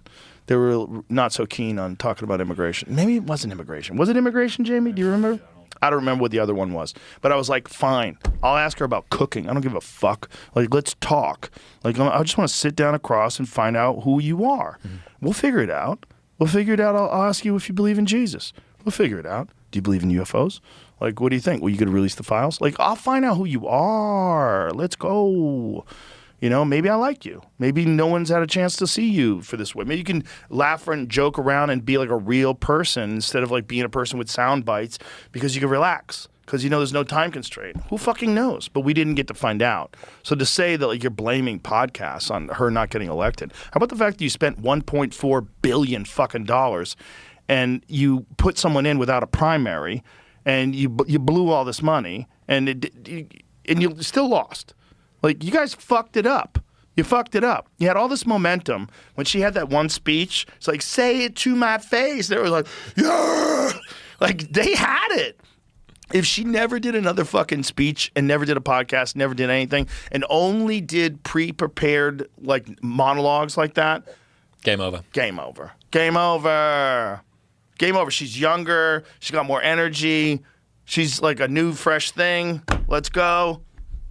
How much do you think the that run of podcasts for Trump did move the needle? Have you got any idea? It did a lot. I think it did. I think the one with Theo Vaughn, I think, moved the needle first. And then the one with me, I think you got to see him fuck around a little and relax and talk about things. And you got to see a human being instead of like a cartoon. But you only got to see one side of the election do that. You didn't get to see. Yeah, that could have happened with her too. Like, I'm not a hard interview, man. I don't want to get in arguments with people. I'd like to get in discussions with people. I'm not into being insulting. I'm not into being shitty. I'm not into doing that. I just wanted to talk. Like, if you want to run the president, you want to be the commander in chief of the greatest army the world's ever known. Like, let's have a conversation. I don't think that's that hard to do. And if you can't do that, like, well, what are you hiding? Who are you? Yeah. I think it was a lot of her people that didn't want her to do it. First of all, there was a lot of people that are like super woke and just didn't want her to, and in any way, to be associated with me. And then there was a lot of people that were really worried that she was going to say something that fucked it up, or that we were going to get into something that she can't defend. You know, because there was a lot of things that really did like make people go, what? Like when she said she wouldn't have done anything different than Joe Biden when she was on The View. I don't think I'd do anything different. Like, and everybody's like, oh, great. This is nuts. We were trying to vote for you. Fucking lie to me. There was definitely that. And then there's some, some crazy stuff she said too. Like when she was vice president, saying like, how dare we say Merry Christmas? Like you get those clips and you go, wait, what? Who are you? Who are you? Do you believe that? Do you really believe how dare we say Merry Christmas? Or is this like a crazy thing that you went through that day? Well, it's wild to think I'm worried about being too bombastic when the person that I'm going up against is Donald Trump. You know what I mean? Well, some people, they fuck up a few things and then they're terrified they're going to fuck up. So every time they do an interview, they're like, I don't want to fuck this up. I don't want to fuck this up. And that's when the staff gets involved. Like, they wanted one staff in the room. I'm just like, fuck no. No, you can't have staff in the room. Fuck out of here. Fuck out of here. They also want to know if it's edited. Like, we edit things like this. No. People have to find out who the fuck you really are. But that feels scary because there's no get out of jail free. It's supposed to be scary. You want to be the president. You want to be the president. It's the scariest thing of all time. Yeah. You gotta deal with potential nuclear war. Okay, I think you can sit down for a Opposite conversation. You. Yeah. It's not even me. Even if it's on me, sit down with a bunch of other people. But sit down with people that are going to ask you real questions, really talk to you. You know, like, I don't know what happened on the Call Her Daddy podcast, but I think it was very short. And I don't think they got into anything deep. Like, you got to ask, like, the immigration thing was nuts. You have to ask, like, what are you doing? Like, why do you guys have an open border? Why are you just letting all these unvetted people from third world, crime-infested, poor countries, desperate people, desperate that want to walk to America? Do you know how crazy that is? And we're just letting them all in without knowing how many of them are just trying to make a better life, and how many of them are drug cartel, and how many of them are terrorists, and how many... The fuck are you doing? What are we doing? What's happened with the status of immigration now? I know that... They put the brakes on it. They stopped like an enormous number of people crossing the border. Like an enormous number. I think it's down like, what is it down? Like what is the percentage of illegal border crossings down since Trump has been in office? They could have done it the entire time, man. They wanted that border open. They wanted those people coming in. They wanted to flood the census. They wanted to flood those swing states. They wanted to get people that are here and give them citizenship. They wanted to get them on Medicaid. They want to get them on health care. They want to give them free cell phones. They wanted to make those people voters. And they wanted to try to just make it like it's California, like the whole country's California. Like you can never leave. You can never escape. It's one party runs it forever, and they run it terribly. And it gets more and more terrible, and they need more and more money to make it more and more terrible. That's not a great case. Fuck me. Well, Well, it's not the case now, but this is not great either. Okay. January 2025, Border Patrol recorded 29,000. In the first full month of the administration, February, that fell to 8,000, about a 71% month-to-month decline. So, all told, what's the percentage of decline?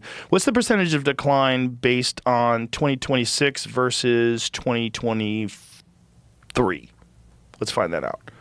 2026 is 2025 versus 2023. Data. Okay, let's see what they say. What percentage is it down? 88%. 1.8 It's down million. 88%. You know how crazy that is? That's crazy. So they were letting millions of people in, and we didn't know who they are. And, you know, the idea is, like, if you want to be a kind, compassionate person, and immigrants deserve what you have, and okay. But we have to know they're not murderers, folks. Okay, we can't just... Have you ever been to, like, the worst places of the third world?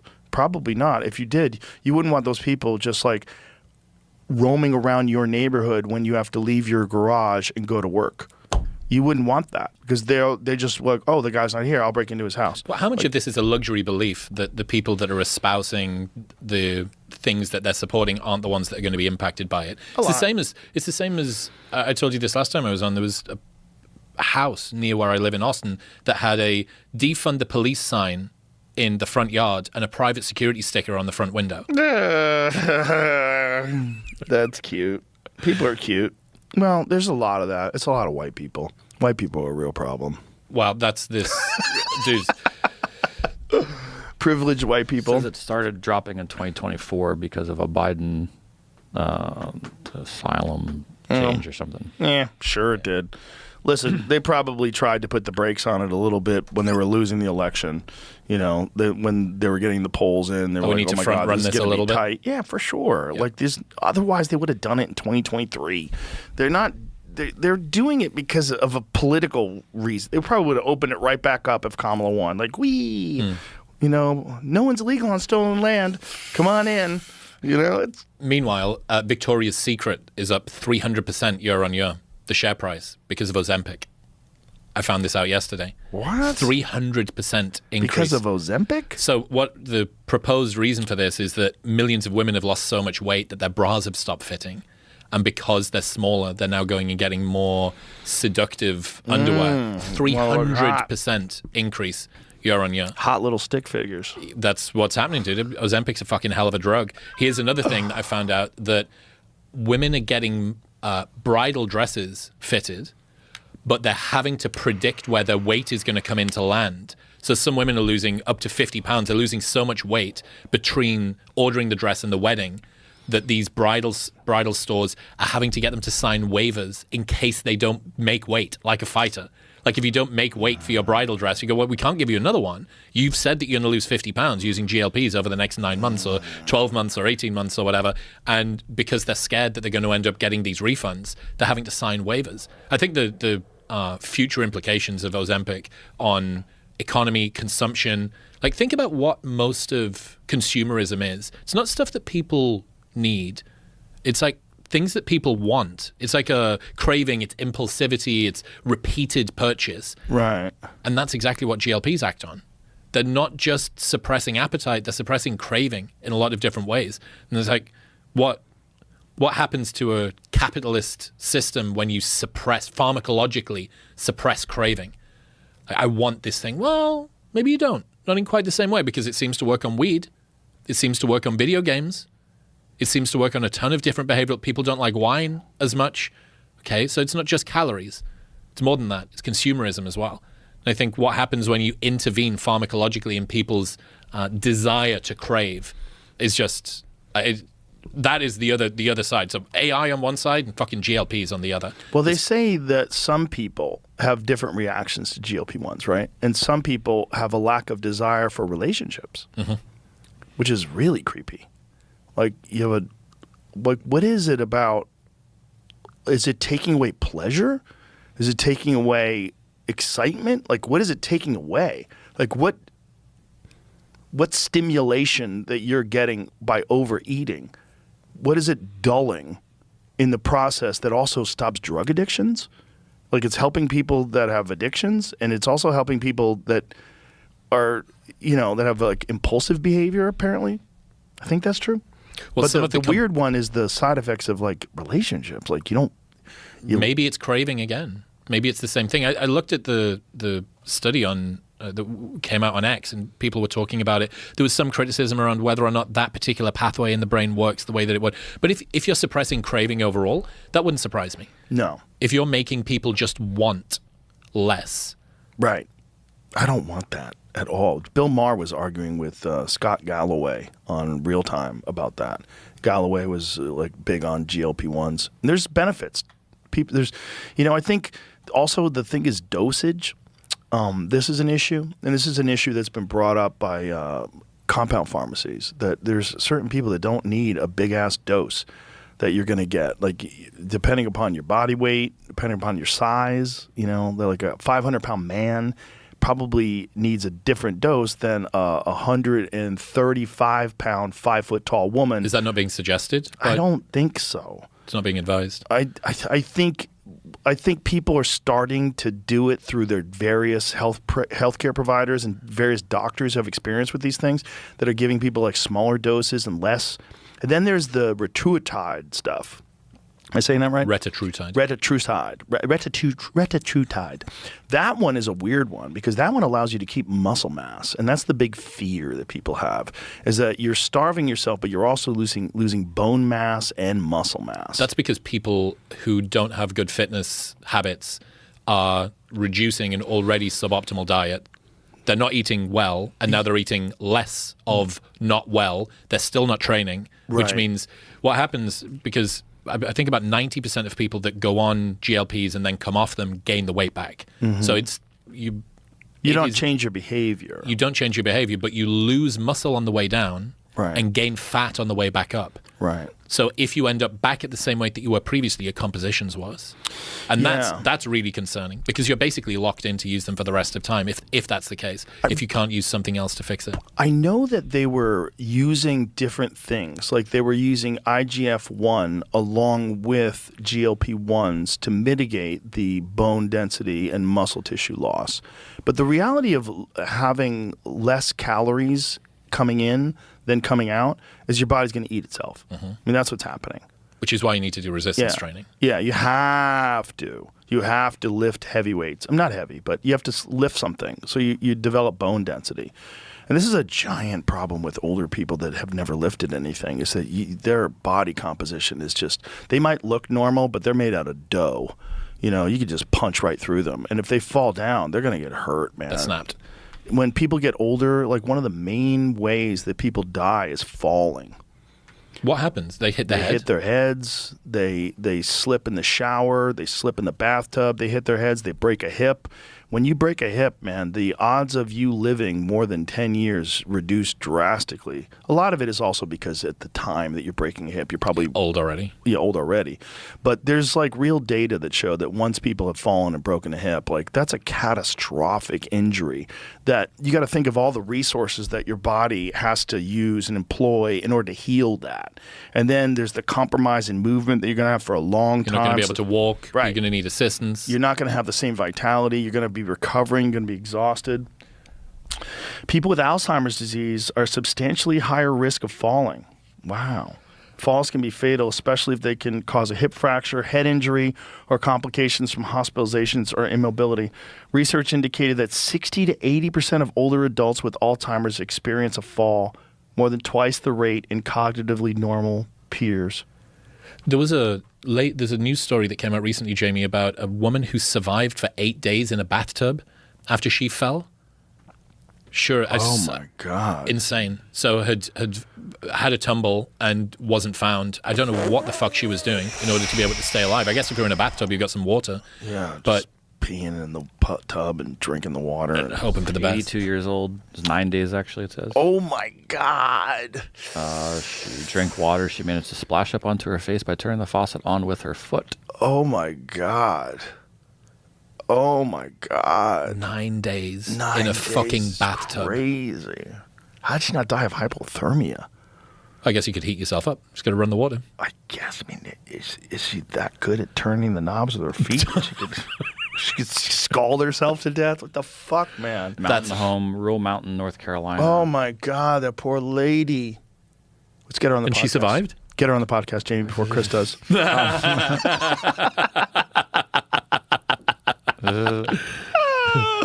Poor lady. We'd probably have to go to her. Fuck. Probably have to go to the Appalachians. That is insane.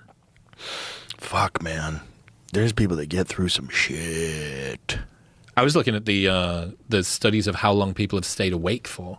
Like that gets really fucking gnarly because people go into psychosis. That's that Lindsay Clancy case thing that's going crazy at the moment. A lot of that is because of supposedly sleep deprivation, her on a lot of antipsychotics, etc., etc. But you don't need to keep people awake for that long to turn them insane. If you're awake for a couple of days, I think all fucking hell breaks loose, which is why those backyard ultras just seem so deranged. Do you think, how are you even able to apply effort to what it is? How are you able to make decisions about whether you need food or sleep or rest or to go harder or to give up? They all have hallucinations. They all see things that aren't there. Like Courtney Dauwalter, she won the, what'd she win, the Bigfoot? Is that what she won? I think when she came on? Yeah, but... She beat the second place dude by 10 hours or something crazy. Imagine you come in second place and you're second place by 10 hours. Yes. Because maybe half a day. The race is 3 days long. 3 days of hell. Well, the crazy thing about endurance is that as you get longer and longer, the difference between the sexes starts to even out. And I think in water it evens out even quicker because women are more buoyant. Over distances, women are better swimmers. Makes sense. I sink like a rock. You don't have the build for swimming. I'm terrible at it. Yeah, no, you don't have the build. I recently learned about, just come to my mind, Rory McDonald's walkout music. This story where he changed his number. Oh, yeah. and hadn't updated the UFC. It's such a great story. This is one that I only found this out. Yeah. Were you there at any of those events when he was walking? I think he came out to like MC Hammer.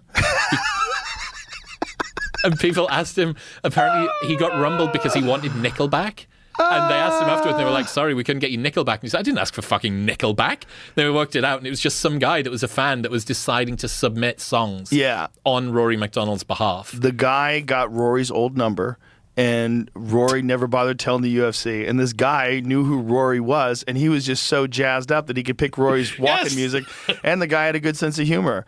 So he'd pick some whack songs. DMC, MC Hammer, DMX, sorry, MC Hammer. Well, DMX is great. MC Hammer's great. I mean, some people love those songs. There's I'm a nothing fan. wrong. I think Nickelback's got legs as well. Bro, Nickelback has some good songs. It's just they're formulaic, and people don't like formulaic songs. There's something about them that people think is too much of a formulaic song. But, like, how come you like the Cypress Hill Rockstar song, but you don't like the Rockstar song? It's like the same song. The Nickelback song and Cypress Hill are the same song. Does it? It's the same song. Jimmy's like, It's the same song. It's the same song. It's the same premise. It's about being a rock star. All the crazy shit that you're going to do I want to be a rock star and I want all this cool shit. Look, the Cypress Hill is a better song. I'm a big Cypress Hill fan. If I'm getting to choose. It also starts off with Chino talking. Like, there's not many songs that have Chino Moreno from the Deftones That's true. speaking. That's true. He's Spitting. laying out what you need to do to be a rock star. That there's a lot. But, like, okay, we can't play this for everybody else, but just for you and me. Which one? We'll start off with Nickelback. Start off with Nickelback. Nickelback Rockstar. so fucking happy about this. There's Yeah. a conspiracy theory that Nickelback got taken down to demoralize America after 9/11. That's hilarious. It's like I an think they're industry. Canadian. Well, but it was like American like thrust forward into the world, that kind of That doesn't make any freedom sense. rock. Well, No, they were always a punchline. allow me to get you down the rabbit hole, Joe. But I did the Limp Bizkit Woodstock one is a fun one. Hold on, it's trying to load. All right. So we'll listen to the Nickelback Rockstar song first. Here we go. Go to Cypress Hill. It's the same song. It's the same song. Disrespectful. No, I love Cypress Hill. Bro, B-Roll is my boy. I love that dude. They're the shit. I fucking love these guys. See, I forgot how hard that song was. it's a way better song. It's a way better song. You know one of the dopest covers ever? Rage Against the Machine covered Pistol Grip Pump. Have you ever heard that? Okay, while we're doing this, since nobody can listen to this Fuck either, just throw up this. This is one of my favorite Cypress Hill covers, where Rage Against the Machine covered Cypress Hill. It's fucking fantastic. It's fucking fantastic. It's better than the original. That goes hard. I'd never heard that. That goes hard. That's so fucking. That's good. one of the dopest covers ever. There is a. What do we? Jamie's gonna compete It's like with you they here. had an assignment. It's like Cypress Hill and Nickelback had an assignment. I want you to write a song about how dope it is to be a rock star. You want to be a rock star? You want all this cool shit, right? But Cypress Hill took it from the position of like all you're gonna suffer, all you're gonna lose. You want this, you don't know how hard it is. Mm-hmm. And Nickelback is like, hey, I want to be a rock star. It's fluffy. It's a little fluffy. Yeah. Yeah, but it's kind of like an assignment. It is interesting trying to warn people off of something that everybody thinks they want. There's this study that was done on when people enter airplanes and they walk through business class, economy walk through business class, there's an 8 times increase in passenger rage incidents. So it's a reminder of your place in the status hierarchy. Yeah. And I think it becomes very difficult when trying to warn people off of, like the rich person telling you that money won't fix your problems, or the famous person telling you that status isn't going to change your self-worth, or the beautiful person telling you that looks aren't going to actually make you feel more valuable in the world. A lot of the time when people hear that, it sounds like a luxury belief. It sounds like someone trying to pulling the ladder up after they've managed to achieve it. And that's why, I don't know, the rock star that reminds you why it's so cool and this is what you could get. Rolling Stone ranked Rockstar at number 100 in their list of the 100 best songs of 2007. But BuzzFeed listed it as number 2 as one of the 30 worst songs ever written. Is it really though? I think they're unjustly criticized, Nickelback. They're not that bad. They're coming back around now. Yeah. They're coming back around. Nostalgia is bringing them back for sure. Yeah. They're not that bad. Do you know It's why like, people had an issue with them, why? I guess, back in the day? No. Well, so this was happening when I was in audio school. So that was like when YouTube started, Napster was very big and people were discovering them. It's a little bit of opinion-based, but there was a video that came out that went very viral and that played one Nickelback song in the left speaker and one in the right speaker. And they lined up very on the, like every chord change was kind of like at the same time. The verses changed at the same time. The chords changed formulaic at the same time. stuff. Yeah, it was very formulaic, so people just sort of like clowned them for being too formulaic. Yeah, I get that. Engineers would even say that they didn't like that because they were recording what they call in the box, which would mean they were recording everything very dry and then changing all of the effects after the fact. So like nothing that they were playing was like live necessarily, and so some people had a problem with that. I get it. I get that it. said, They're not songs the were pretty Stones. good, but They're not the Stones. White people music. They're Dude. not Pink Floyd. I get it. It's white people music. It's 98 IQ max. say that. You can't say that. Yeah, I just did. Look, That's a good percentage of the population, son.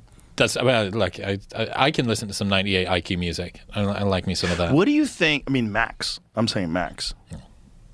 People like it's okay. You can have a high IQ and go, that's all right. But you're like, What's I'm high going to IQ see music? Nickelback. Wow, what is high IQ music? Jazz. Pink Floyd for sure. Tool? Well, jazz, I don't know. Jazz is interesting because I know a couple dumb people that love jazz. And then a lot of brilliant people love jazz also. Tool's very high IQ music. If you're into like metal, probably a little disturbed. You're a little disturbed. You're a little mad at your parents. Eric Weinstein brought up the Polyphia. I fucking love Polyphia. Tim Henson rules, dude. Like, Polyphia's. that's for him. You have to be thinking a lot to even like. It's not figure passive it out. listening. Right. Polyphia is not passive listening. God, there's a lot of great bands, man. But I don't know what's high IQ music in that way. Like that's popular it's as silly. well. I'm being silly. Yeah, obviously. but I was trying to think about what that would be. If it was Beethoven, something more refined. I don't know. To me, that's the most fascinating music. Is music when there was no recordings. I am fascinated by the fact that these people wrote down music on paper so that other people could replicate it.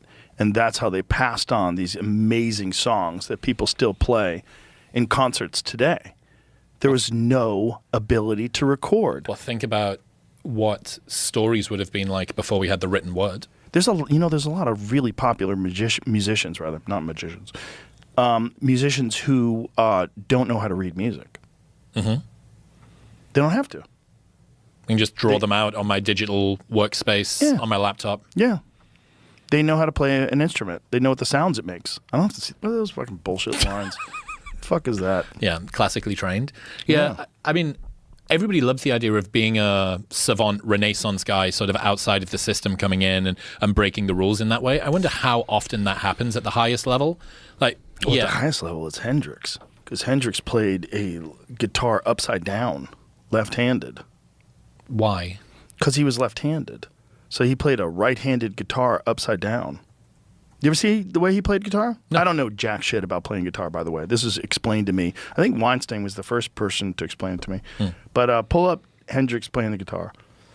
He would play it upside down because it was, not built for him. And it didn't matter. He self-taught. And to this day, widely regarded as the greatest guitarist of all time. And the most influential guitarist by far. The most. Like he was a freak. Like when he came along, Eric Clapton famously said that he made him want to quit. That guitar's upside down, dog. Jesus. No, I Yeah. didn't know that. Yeah. I don't know if all of his guitars were upside down or some of them were actual left-handed guitars. But I think he played upside down. Hendrix was left-handed, but typically used readily available right-handed Stratocasters. He reversed the instrument. This put the headstock controls, bridge angle, and pickup orientation in unusual positions relative to a conventional left-handed guitar.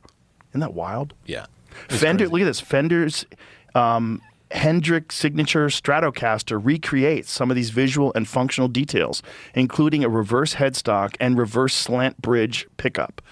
Imagine like So you're it such a looks Hendrix the same, fan. but it's still turned around. No, I think they did it his way.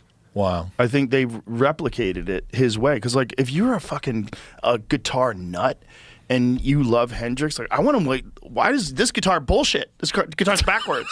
Like, Hendrix doesn't play it like this. I'd want to learn on a Hendrix guitar. Fuck yeah. Yeah. I know. I've been thinking a lot about, like, how we assume that wisdom compounds over time. So I guess not too dissimilar to that. We have this epistemic privilege that we give to a future version of ourselves, right? So we assume that us now knows more than us in the past, or that us in the future will know more than us now, and that sort of progress goes in that way. But for some things, like matters of emotion or important life lessons, especially things around pain, I don't think that that's true. So, for instance, you could imagine that you're in a relationship with somebody and it's really painful, it's really uncomfortable, and after 6 months, you bump into them again. And you can't quite remember the sleepless nights and the way that things felt awkward and the pain in the same way as you used to. And you start thinking, well, maybe I should get back with them. Maybe it wasn't so bad. Or the guy that works in a very aggressive job, high-powered, high-paced job, and he's burned out and he can't sleep. And a year later, he misses the status, he misses the acclaim, he misses the accolades, he misses the camaraderie of working in that organization. And he thinks, well, maybe I could get back. Maybe I could start again at a competitor. Maybe I could do that again. Or someone that's been addicted to alcohol, and after they've been sober for a couple of years, they think, maybe I should run that back. Maybe it wasn't that big of a deal. Maybe I can do it again. So there's this sort of fading affect bias, which is this idea from psychology that says bad memories fade with time, but good memories don't quite the same way. And it's good, because it protects us from being pinned underneath trauma that happened in the past. You know, you're not still so worried about your first rejection from a girl in the same way as you might have been shortly after that. So bad memories plus time can equal comedy, but good memories plus time doesn't usually equal tragedy. It's kind of a way to think about it. That's great. It's like a psychological immune system. Got it. We distance ourselves from things, we minimize them, and it's a really fundamental part of the way that we deal with pain and difficulty in life. One of the problems is it causes us to forget the receipts of why we did the hard work in the first place. So if you think about why you worked so hard to get yourself off of the alcohol, that was because of the pain that you felt at the time. But the pain that you felt at the time evaporates the further that you are away from it, which is the reason that you actually made all of that work and put yourself through that process to improve your life. So you could imagine that healing gets rid of the justification that made the healing necessary. So it's just this strange inversion that we always assume us in the future is going to be better educated than us now. Right. We know more. Like, that's the way that it works. Like, yeah, of course. I've accumulated more experience. I know more. I'm closer to the future version of me, which means that it's more recent. But in some things, especially matters of pain, discomfort, emotionality, being in the future actually means being further away from the evidence. And I often think about this when you see people that kind of seem to loop themselves back into bad situations. Someone that keeps on getting back into a bad relationship, someone that keeps on getting back into a bad relationship with substances or a job, or they just keep on, they seem to be stuck. And I don't think it's that they're not moving. I think it's that they're sort of looping back. They're forgetting the justification for why they needed to stop doing this thing. Yeah, this idea that healing destroys its receipts, and this fading affect bias being kind of the mechanism that works on it. I found it pretty fascinating when thinking about observing my friends' lives. That is fascinating, but I think there's also an element of people finding comfort in familiar patterns, and sometimes those familiar patterns are just failure. They find comfort in failure. They find comfort in falling off the wagon. It's too difficult. The stress of not drinking is so strong. It's so much they can't handle it. Just give me a fucking drink. Jesus Christ. You know, there's a lot of people that just the pressure of success and not fucking up is so scary and so daunting, and just maintaining that they fall into these self-destructive patterns. Why do you think that's the case? I don't know. You'd have to talk to a psychologist, but it seems to be a reoccurring pattern with people seeking comfort in familiar patterns that are failure patterns. They're like, maybe it takes pressure off of them to succeed. Because for some people, the idea of succeeding, the idea of getting it, it's like it's so overwhelming. It scares them. It gives them anxiety. It fucks them up all the time. And when they start doing well, hey, 333 days sober, and you start saying things like that, and the next thing, you just pops into your head, I want a fucking Marlboro, and I want a beer, and I want to go to the bar and see my friends. And you just want to go. Well, that feels like comfort, right? I suppose there is a curse with competence. It's interesting when you see people that are kind of down on their luck. And it makes sense that maybe they might hit the bottle or they might rely on bad, suboptimal habits. But when someone's really competent and you keep on seeing them fall back, that's what's particularly interesting. Right. So you go, well, look, you've got something else. You have an alternative here. Yeah. That's what's really interesting to me. But I think that if you're the sort of person that's good at things and stuff typically goes well, success doesn't become a reason for celebration. It's the minimum level of acceptable performance, right? It's a curse of competence.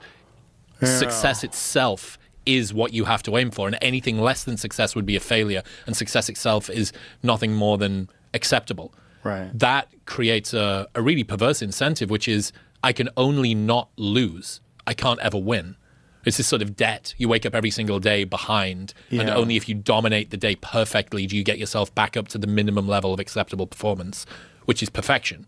And I think the perfectionism is kind of on the rise at the moment. There's a bunch of studies. I've had a few guests on the show talking about it, and that is How relatively? What do you mean by it's on the rise? perfectionism Versus the studies that have been done on it looking at perfectionism as a personality trait. There's a few different types of perfectionism. There's personal perfectionism, I must be perfect, and there's other perfectionism as well, that people around me must be perfect too.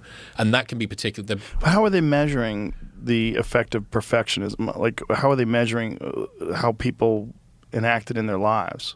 If it's on the rise. It's a psychological scale. So they can have a survey questions, things like, if I don't succeed, that means I am a failure. I must ensure that everything is controlled. So there's a criteria list. Right, but who are they asking? You know, I mean, depending upon who you're asking, you're going to get a higher version, a higher number. Mm-hmm. You know, if you're asking people in West Virginia in trailer parks versus someone who's working on Wall Street, you know what I mean? You're going to get different. It's like, what's the sample size? Mm-hmm. Well, I'd like to think that they're doing it representatively, but you might be right. There might not be. But anyway, certainly from what I can see, this desire that people have to, I'm in a capitalist society, meritocracy. If I can make myself more important, more successful, that means that I'm going to get accolade. Please, please, please. Right. And this goes back to the poverty parade thing, right? If you're walking through business class to get to economy, you're reminded of your place within the hierarchy. There's also some really interesting data around if you're in a high income inequality area, self-objectification by selfies from women on Instagram goes up. And this is a huge study by Candice Blake over in Australia. And they did a correlation. It might have been on Twitter rather than on Instagram. And they looked at geolocating images, ranked them based on self-objectification, and then looked at the wealth inequality in that local area. Higher wealth inequality, more self-objectification. Which side is doing the self-objectification? Women. But women that are poorer or women that are wealthier? All women. All women. All women Oh. in that area. Because, and the proposed mechanism is, you can see not just how high you could climb, look at the inequality on the top end, but how low you could potentially fall to on the bottom Gets end. you motivated. Gets you motivated, yeah. And that is the same thing. I think it's a similar sort of mechanism. If you see high inequality, perfectionism is another escape hatch. That's another ejector seat that you can pull. If you're not going to use your assets to get you access, maybe you could just do it yourself. You could bootstrap it yourself to lift yourself off the Right. launch pad.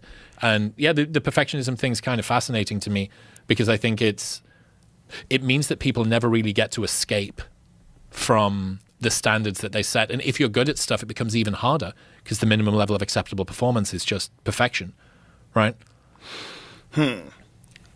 Not sure how I feel about that. First of all, I think a lot of that has got to be motivated by social media. That's a big part of it, because now you're getting to see what everybody has, what everybody's doing. See what they look like, see their house, see their car, see their this, see all these things, these objects of desire.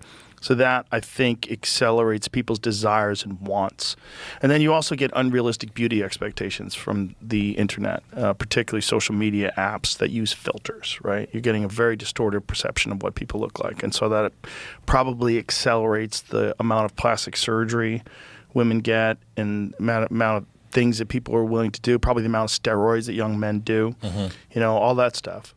But you know, the idea of perfectionism, like, what are we talking about? If you're talking about the pursuit of an excellence of a sport or of some sort of a discipline, some sort of a thing you do, people have always done that. There's always been like outliers who are trying to be the very best ever at something.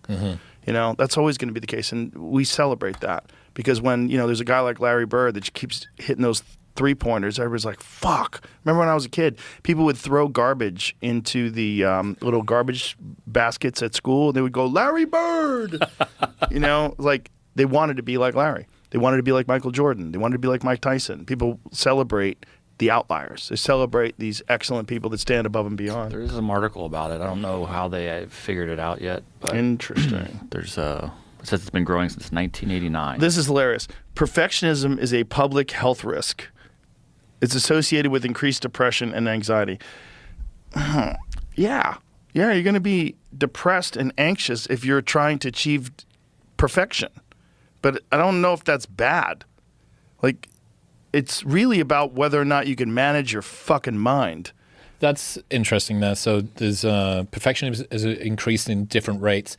Perfectionistic concerns, fear of failure, indecisiveness, and fear of being negatively judged by others increase much faster than perfectionistic strivings, the motivation to set extremely high standards and work hard to achieve them. So that's, I guess, maybe the difference between what you're thinking about, which is kind of positive perfectionism, wanting to set a goal and chase after it, as opposed to fear of failure, indecisiveness, and fear of being judged negatively by others. Yeah, that's the big one, right? The fear of being judged by others is a real fear because of social media. Go back, stop. But when they say it increased much faster than perfectionist strivings. So the problem with the perfectionist strivings is then you have to have delayed gratification. You have to have the ability to say, I don't want to do this today, but I want this in the future. So I'm going to do this today so that in the future I can succeed. That's abstract. That's hard for a lot of people to grasp if they've never gone through a process before. If they've never trusted a process of improvement. This is one of the reasons why sports are so important for young people, or any kind of pursuit, like learning how to play guitar or learning anything that's difficult to learn, because you realize there's a process. You realize you start off sucky and then you get better over time. But if you are never doing anything like that, if you're just existing and you've never been challenged to try to improve at something that's very difficult, you don't understand the striving, the perfectionist striving. And even that term, I don't like that term. Excellence is a better term. You're striving for excellence. Perfection is not possible in anything. There's nothing perfect that, no matter what you do, there's always going to be a failure. It's a human error. There's always going to be, you might get to, like, here's a perfect example. In games of pool, like in professional pool matches, the rarest of rare matches is a match where a guy runs out the entire set. That means, like, say if you and I are playing a race to 10, okay? That means the first guy to make 10 games in a row. If you're really good, you might break and have an open run on the first rack and break and have an open run on the second rack and break it up. You might run 10 racks in a row. It's been done. Earl Strickland did it for $1 million. He won $1 million at a tournament, and they wind up fucking him. But Earl Strickland's like one of the greatest pool players of all time. But they had $1 million insurance policy. If someone could run 10 racks to make the tournament more exciting, 10 racks in a row, they won $1 million. Well, Earl Strickland is a mad genius. And, like, he's one of the greatest players of all time. And he knew there was $1 million on the lines. This motherfucker came focused, and he broke and ran a 10-pack. And they didn't want to pay him. Like, this is bullshit. But it was on film. The whole thing's crazy. But that's 1,000. Nobody does that. And if you do it, you're going to fall apart in the next game. You'll have another match like the next day. You're never going to be perfect. You're always going to miss. It's just humans. There's going to be error. You know, Michael Jordan, as good as he was, didn't make every basketball. You know, Mike Tyson lost fights. You're a human. There's no perfection. But there is excellence. And that's what people are pursuing, really. I don't like that term. Perfectionism. I think what's maybe useful about the term is that it, because that is the term, it belies the futility of pursuing it. It's like in containing it, it kind of mocks the pursuit of it itself. Exactly, because it is ridiculous when you're talking about appearance. It's ridiculous when you talk about frivolous things that are meaningless. But when you're talking about Magnus Walker playing chess or Magnus Carlsen playing chess, that means something. Like, that's a crazy thing that guy's able to do. That pursuit of extreme excellence is celebrated.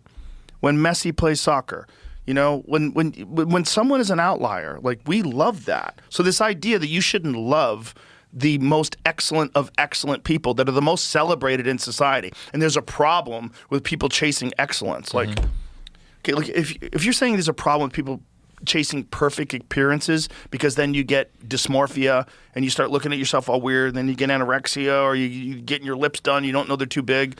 That's fucked up. That pursuit of perfection's insane. The perfection of, but we're not capable of achieving perfection. We are capable of achieving excellence. So if you call it perfection, it sounds like it's a problem. If you call it excellence, it sounds like a pursuit. Yeah. Federer, really interesting stat that I found out about him. He won maybe about 85% of the matches that he played across his entire career. Crazy. But he only won about 56% of the points. That's the edge. And you have to be a madman to work hard enough to beat everybody 85% of the time. You have to be a madman. How many fucking people are playing tennis? How many freak athletes are out there fucking whacking balls all day, doing sprints, And lifting he lost weights? Nearly 50% of the points that he played. Crazy. I fucking love that stat. Yeah, there's this great line that the curse of discipline is that every day looks the same, and the curse of indiscipline is that every year looks the same. Ooh, I like that. And I've been thinking about the relationship between discipline, motivation, and obsession. So I think obsession's kind of very misunderstood. It's feared by a lot of people, even the people that have got it sometimes. It's also dismissed by people that wish they had it, and they don't have it, and they mock it.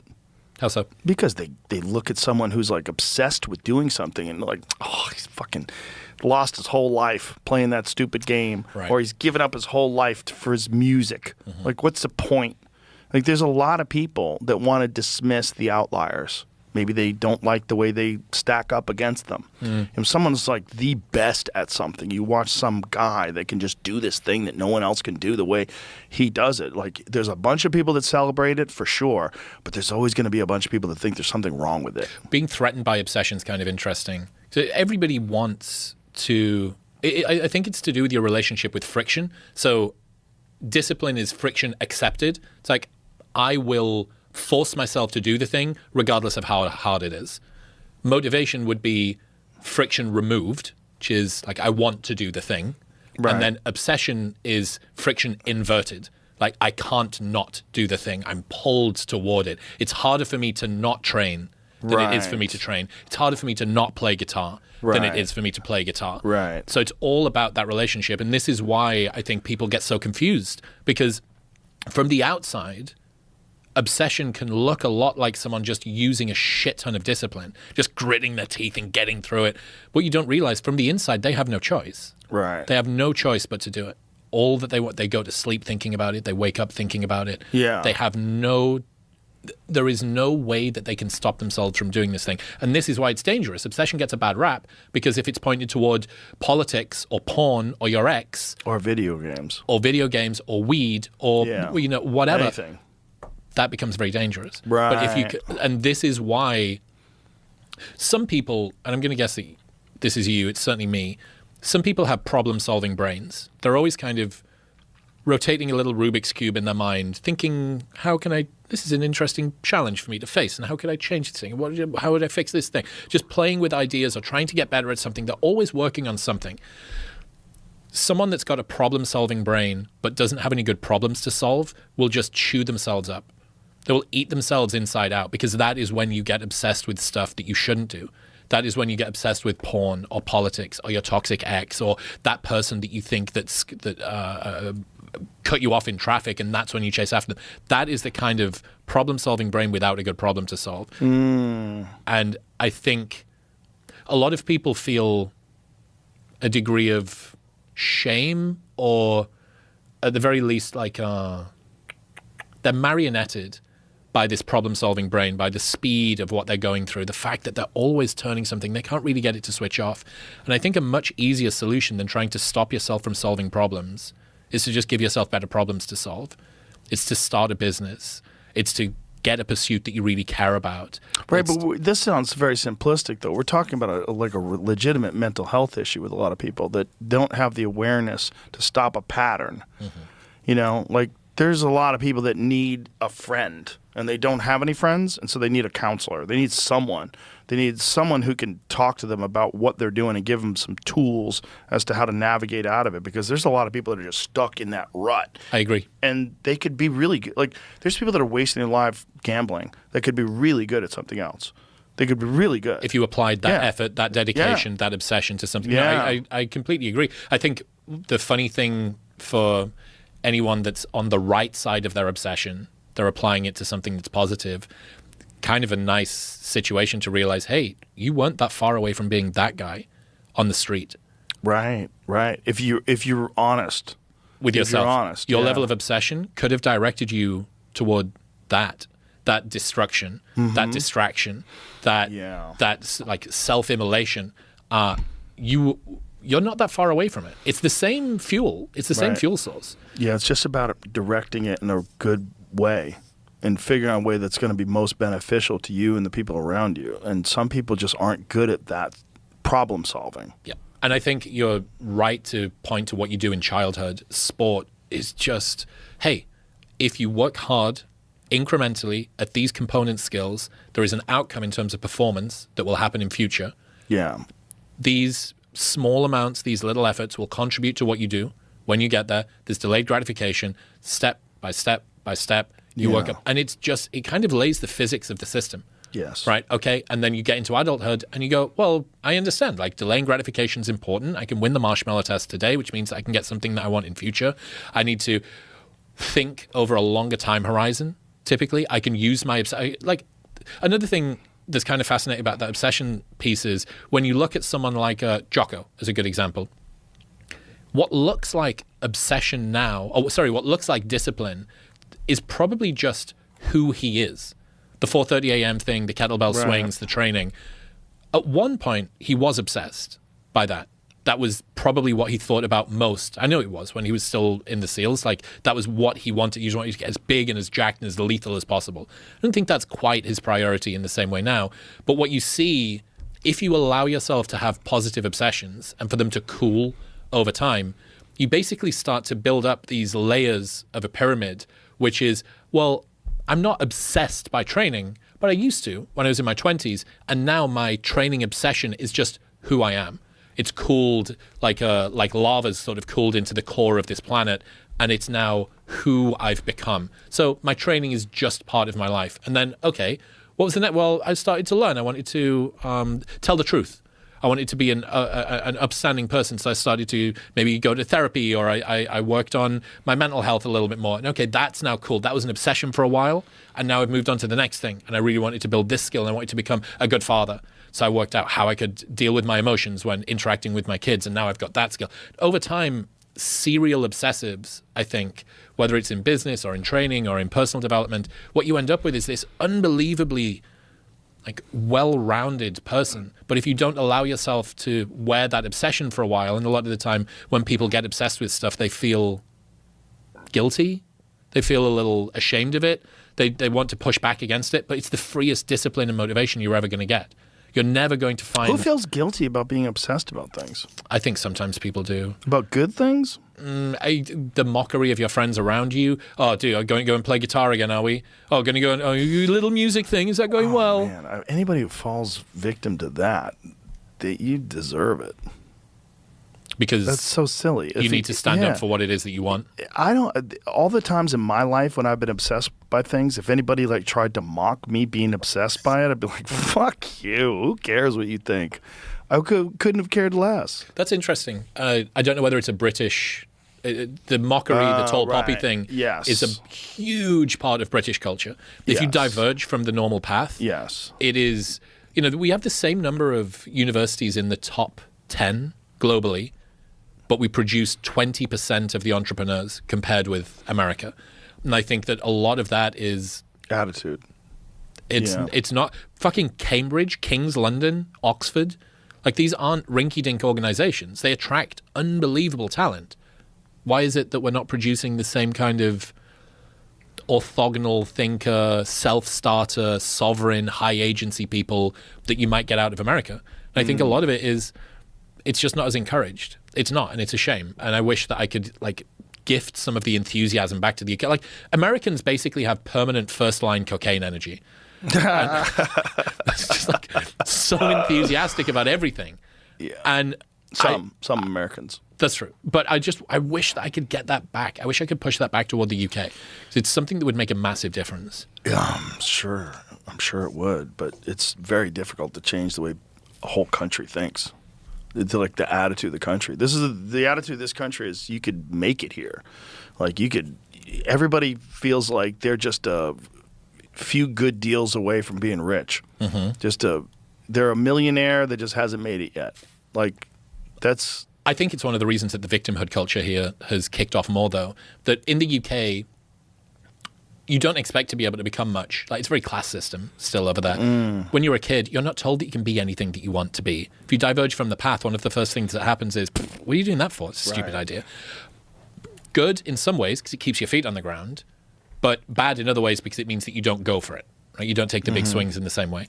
In the US, I get the sense that kids that are told you can be anything you want to be, the American dream is still very much alive. If you work hard, you can raise yourself up, pick yourself up by your bootstraps and become something. Okay?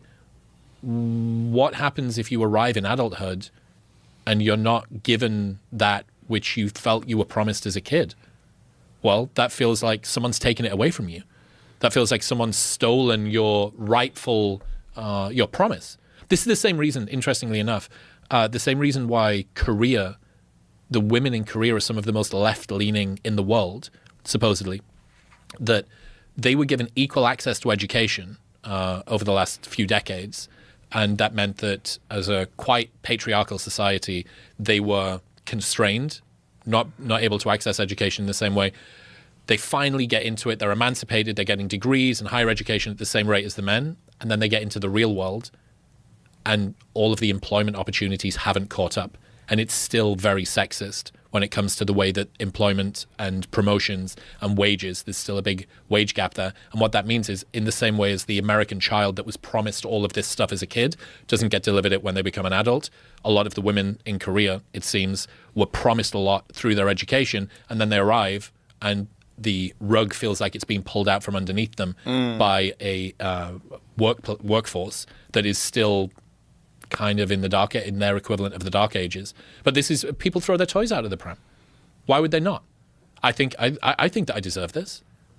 And yeah, the victimhood culture in America is, I don't know. I wish I could take some of the bits of America and put them in the UK, and some of the bits of the UK and put them in America, and I think we'd end up. That was what it used to be. Fuck it, we'll just bring it back together again. Yeah, I think that you're always going to have people that are dissatisfied with their station in life. The question is, like, were they equipped with the tools to create a better life when they were younger?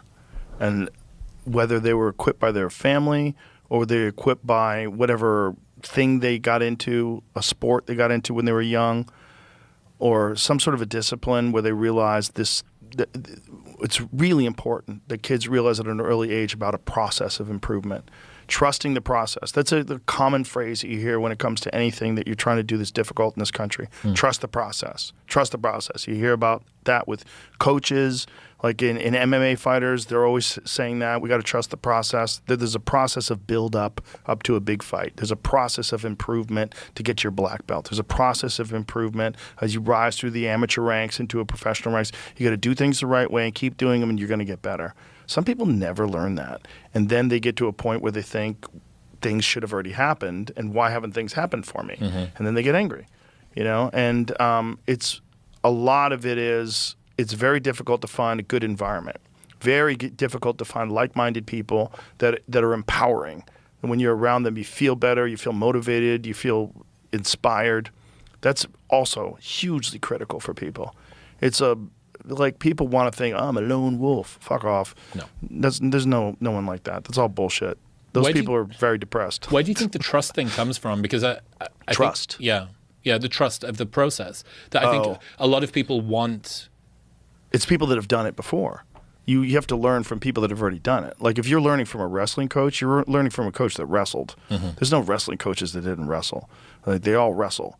and that you learn from them that there's a process, and this is what you're going to do, and this is how we're going to get better. And trust me, when week 3 comes along and you can run this hill a lot easier than you run it today, you're going to be thankful for these 5 a.m. practices. Like, yes, sir. You got to trust the process. And if you have a good coach, the good coach will show you at every step of the way as you're improving. You'll hit a move and he'll say, you see how smooth you hit that? You couldn't hit that move last month. True. It's so true. The inability to be able to see your own progress, to be able to see what you're doing. I think for a lot of people, goals are contracts to self-criticize until we succeed.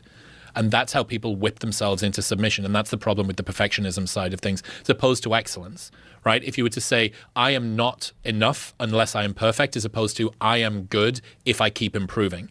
That seems to be one of the differences between the two. But yeah, like goals being contracts to self-criticize until we succeed, that's not what a coach would do. I'm sure that wasn't when you were teaching fucking taekwondo and someone for the first time manages to land this kick or they win it was really, really close. You can pick out the elements.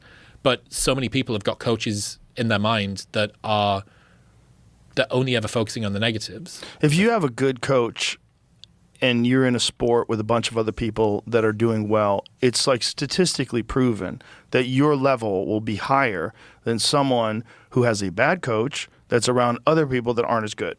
That's just how it always is. The best athletes always come from the great programs.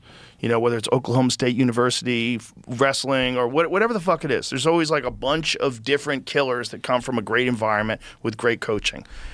People don't have that in life. Right? If you had great coaching in life and you were surrounded by a bunch of other fucking Division I All-Americans who are like getting after it every day, you would be motivated. But most people aren't. And this is a part of the problem. Most people are surrounded by equally lost people who are sad. And it's hard to rise above. It's hard to say, I don't want to go to the bar because I'm working on writing this book and I need to write this book. Oh, you're going to fucking write the book and you're going to ignore your boys? Like, click. You gotta know when to find people that are productive and healthy and are doing things similar to what you're doing, things where you're like pursuing something that you really enjoy and not just waste your fucking life away drinking every day like a lot of people will do. That perspective's hard to come by, though. It is. Because you need to break out of the frame that you're in already. This is the lonely chapter thing that I'm kind of obsessed with. You're so developed that you don't resonate with your old set of friends, but you're not yet sufficiently developed that you've built up your new set of friends. And there's this temptation to go back to the old patterns, the old habits, the old modes of reassurance. Just like we were talking about with drug addicts falling off the wagon because it's like it's easier to fail. It is simpler. And I guess what's interesting, thinking about choosing a new direction and having a degree of self-assurance, like living your life by design as opposed to default is one of the most important things. But I wonder whether people that are in an environment where they don't have any good role models, like I didn't grow up in a particularly like salubrious part of the UK. It's the most working class town in the back end of the northeast of England. And there weren't that many people around me when I grew up that were like the person I wanted to be like. But there were fucking lots of people like the person I didn't want to be like. I didn't want his relationship with gambling. I didn't want the way that he kept on cheating on his wife. I didn't like the fact that he used alcohol to deal with his emotional problems. So, yeah, would it be nice if you had the D1 sports coach as your next door neighbor every morning telling you that we should go for a run because little Timmy's going for a run as well? Yeah, that'd be awesome. But if you don't have it and you've got some people around you that are reverse role models, you can make a lot of progress in life by avoiding pitfalls, not just expediting success. Definitely. By weaving away from the things that you know that you don't want. The problem is a lot of those people will try to drag you down. And if you're in close proximity to them and you have to interact with them on a regular basis, it could trip you up. But yeah, a lot of people get motivated by, like, if you're around people that are alcoholics and you see them ruin their life. Like, I have a friend, his family was alcoholics and he's never had a drink his whole life. He's like, I won't touch that shit, ever. He saw it wreck people's lives, never had a desire to have alcohol. So that was, and, you know, he became very successful. So he figured out a way to just avoid all the problems that all those people had. They motivated him. But it's better to be motivated by someone who's doing something you aspire to. As opposed to trying to avoid something that's going wrong. I think the option that people have now that was never available before is you could hear people that you are, that you admire or that you aspire to be like what they are. You could hear them on the internet now. There's way more access to inspiration than ever before. You know, when you have some high achiever who goes on a podcast and has a conversation about something that they do, and you can realize how this guy built his company or built his life or became this amazing athlete and what they went through, you can learn from conversations that you're not in the room with. You know, you don't get a chance to hang out with, you know, David Goggins or whatever, but you get a chance to listen to him talk now where it just wasn't available before. For all the different outliers, like we were talking about Larry Bird before. Who the fuck was Larry Bird listening to? He had to be listening to the other basketball players that were playing with him that were all a bunch of killers. Like, that was the only way he got good. Like, he didn't have the internet. He couldn't just go on YouTube and find inspirational quotes. You know, he couldn't listen to an Alan Watts lecture and have a new perspective on life. It was harder. It's a lot harder. It's a lot easier now. It's a lot easier now to be inspired. It's a lot easier now to also have examples of people that are living a life that is aligned with what you're looking for versus what you see around you all the time. You don't just accept it anymore. There's a lot more people now that are like, I've got to get the fuck away from these people. Well, because the alternative is that you're fortunately, like serendipitously, just born into a culture where there's some people like the person you want to be like right next to you. Right. Like, how many people that are excellent individuals that are going to go on to try, that have the capacity to go on to do something incredible, are around other people that are like that too. Right. Because Not by many. design, you're an outlier. So if you're an outlier, there's going to be fewer people like you. And being able to hear people say, I remember I was listening to a pod a while ago, and there was this line on it. I think it was Mel Robbins that said something like, all my life I'd always felt like someone was mad at me. And I was like, I've never heard anybody put it that way before. All my life I'd heard. Did Mel Robbins say this? Yeah. I've never listened to her podcast, but Tim Dillon was making fun of her today, and it was the funniest shit I've ever heard in my I listened life. to that too. He goes, she makes Gary Vee sound like Aristotle. Tim Dillon is the best. He's the best. Have you seen Gary V's talking about V-Friends recently? Did you see this, Jamie? No. Have a little... This. I don't want to watch this. Okay. Don't make me do this. Okay. All right. Well, you made me watch a leg kick thing. He's a nice guy. Yeah. Gary's a nice guy. I've had him on the podcast before. Okay. Well, maybe we don't need to learn about that. Anyway, just... my point is, regardless of who it comes from, you can find inspiration in a variety of places. You certainly can, but there's more now than ever before. And there's never a time in human history where you could be more inspired. You just have to seek it. But you also have to avoid the tricks. There's a bunch of things that are going to trick you and steal your attention. You got to avoid the nonsense. Avoid the nonsense on social media and just find things that your time is very valuable. And the same feeling that you get out of watching like the same dopamine rush that you get from watching a TikTok video that means nothing, you'll also get from watching a YouTube video where you're going to learn something. It's like it's just as interesting. Yeah, talking about More the thing, so. talking about the thing and doing the thing vie for the same resources. So you need to allocate yours appropriately. Yeah. Like, how many people are just great at talking about how their plans are going to go? This is what's going to happen next. I can't wait. I can't wait for this new business that's going to go. And it never happens. Were you around when The Secret was a big movie and a bunch of people really believed that they could just sort of manifest their life Yes. by thinking about it? Yes. That was a fascinating time. You know, that lady said that the reason the Boxing Day tsunami happened in Thailand was because the citizens were giving off bad juju. She basically said that they'd manifested, it was like thousands, tens of thousands of people displaced because of a tsunami that happened on Boxing Day. Imagine believing that. Dude, the crazy thing is, The Secret, the visualization stuff, which I'm sure tons and tons of the athletes that you've worked with or that you commentate on, so many of them are using visualization, but people forget that you need to actually go and do the work as well.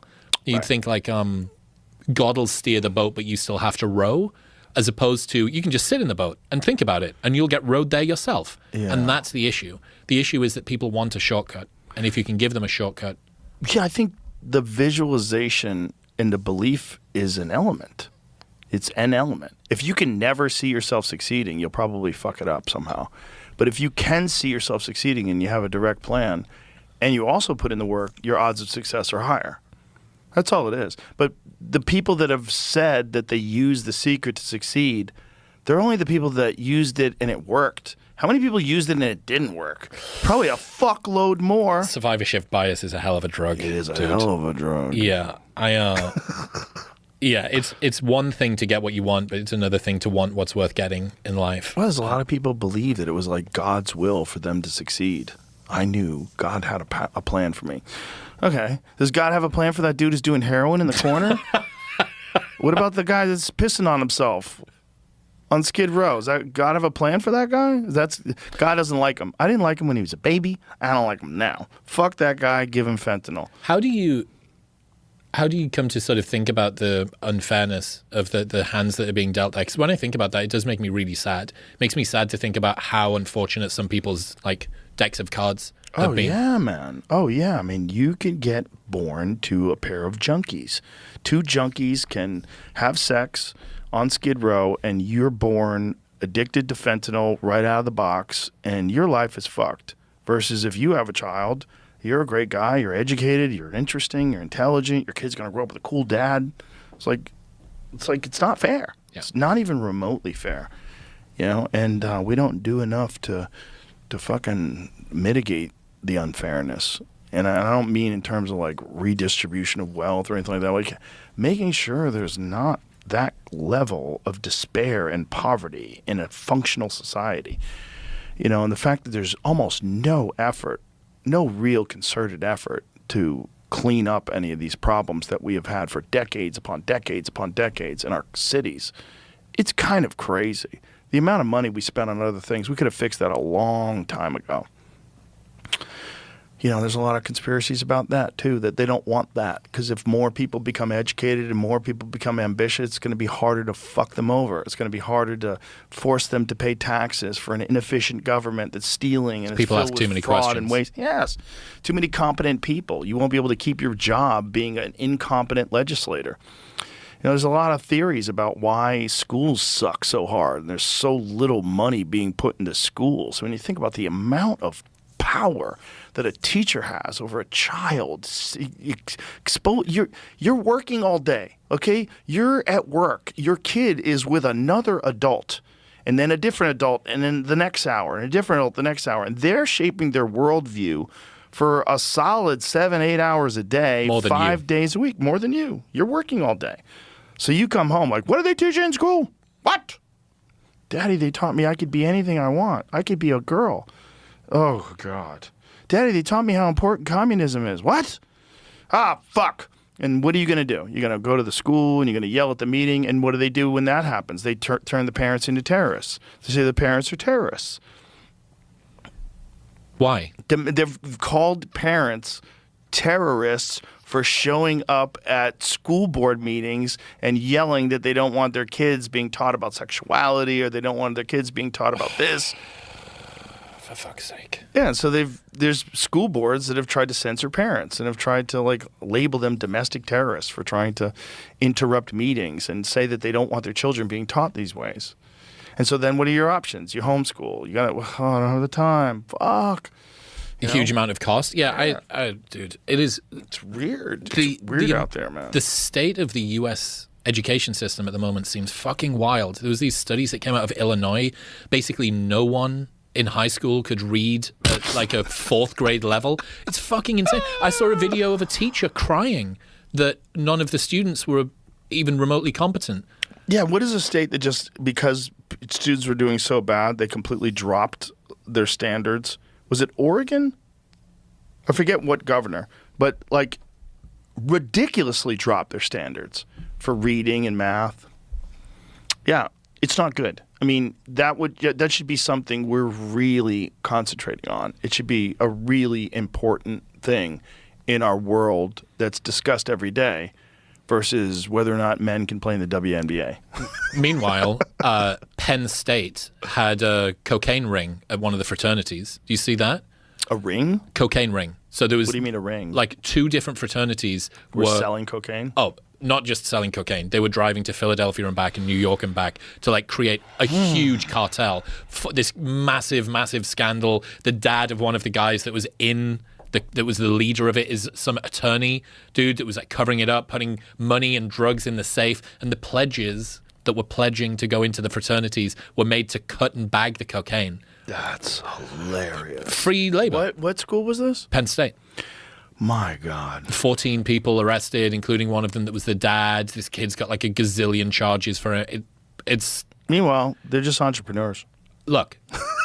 We need just to encourage entrepreneurs an entrepreneurial spirit. It's the entrepreneurs in a bad direction. It's like what we were talking Obsession. about before. Just let's- Obsession in the wrong direction. Why Penn State's great for wrestling, right? Why didn't you go and do wrestling? Or imagine if they put all that effort into a legitimate business. Yeah. They'd probably be getting out of college already wealthy. Speaking of that, did you see Ben Askren return to wrestling 1 year after his... Yes. Dude, Crazy. I had him on the pod like 2 Can't weeks believe before he did won. it. It's so nuts with 2 lung replacements.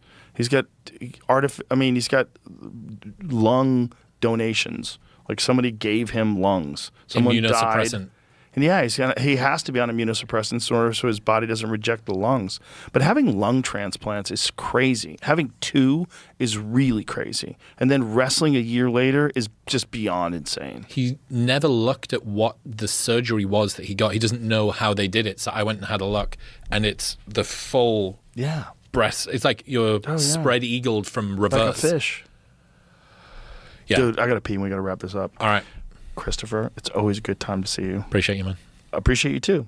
Tell everybody your podcast, where they can get it, where they can watch it. Modern Wisdom, Apple Podcasts, Spotify, YouTube. Just dropped an episode with Jocko Willink, Matt McCusker, and Jeff Dye, so you can go and check that one out. Oh, nice. Or you can go back and watch the Hunter Biden episode. That's a good combo. Yeah, I'm doing this. It's a Mostly Wise, which is the new series. It's me and McCusker with a serious seat. Hunter Biden was the serious seat for one. We had Huberman for another. We've got Neil deGrasse Tyson coming up in Brian Johnson. And I'm like throwing another comedian in as well. So it's kind of fun. Beautiful. Appreciate you, man. Until next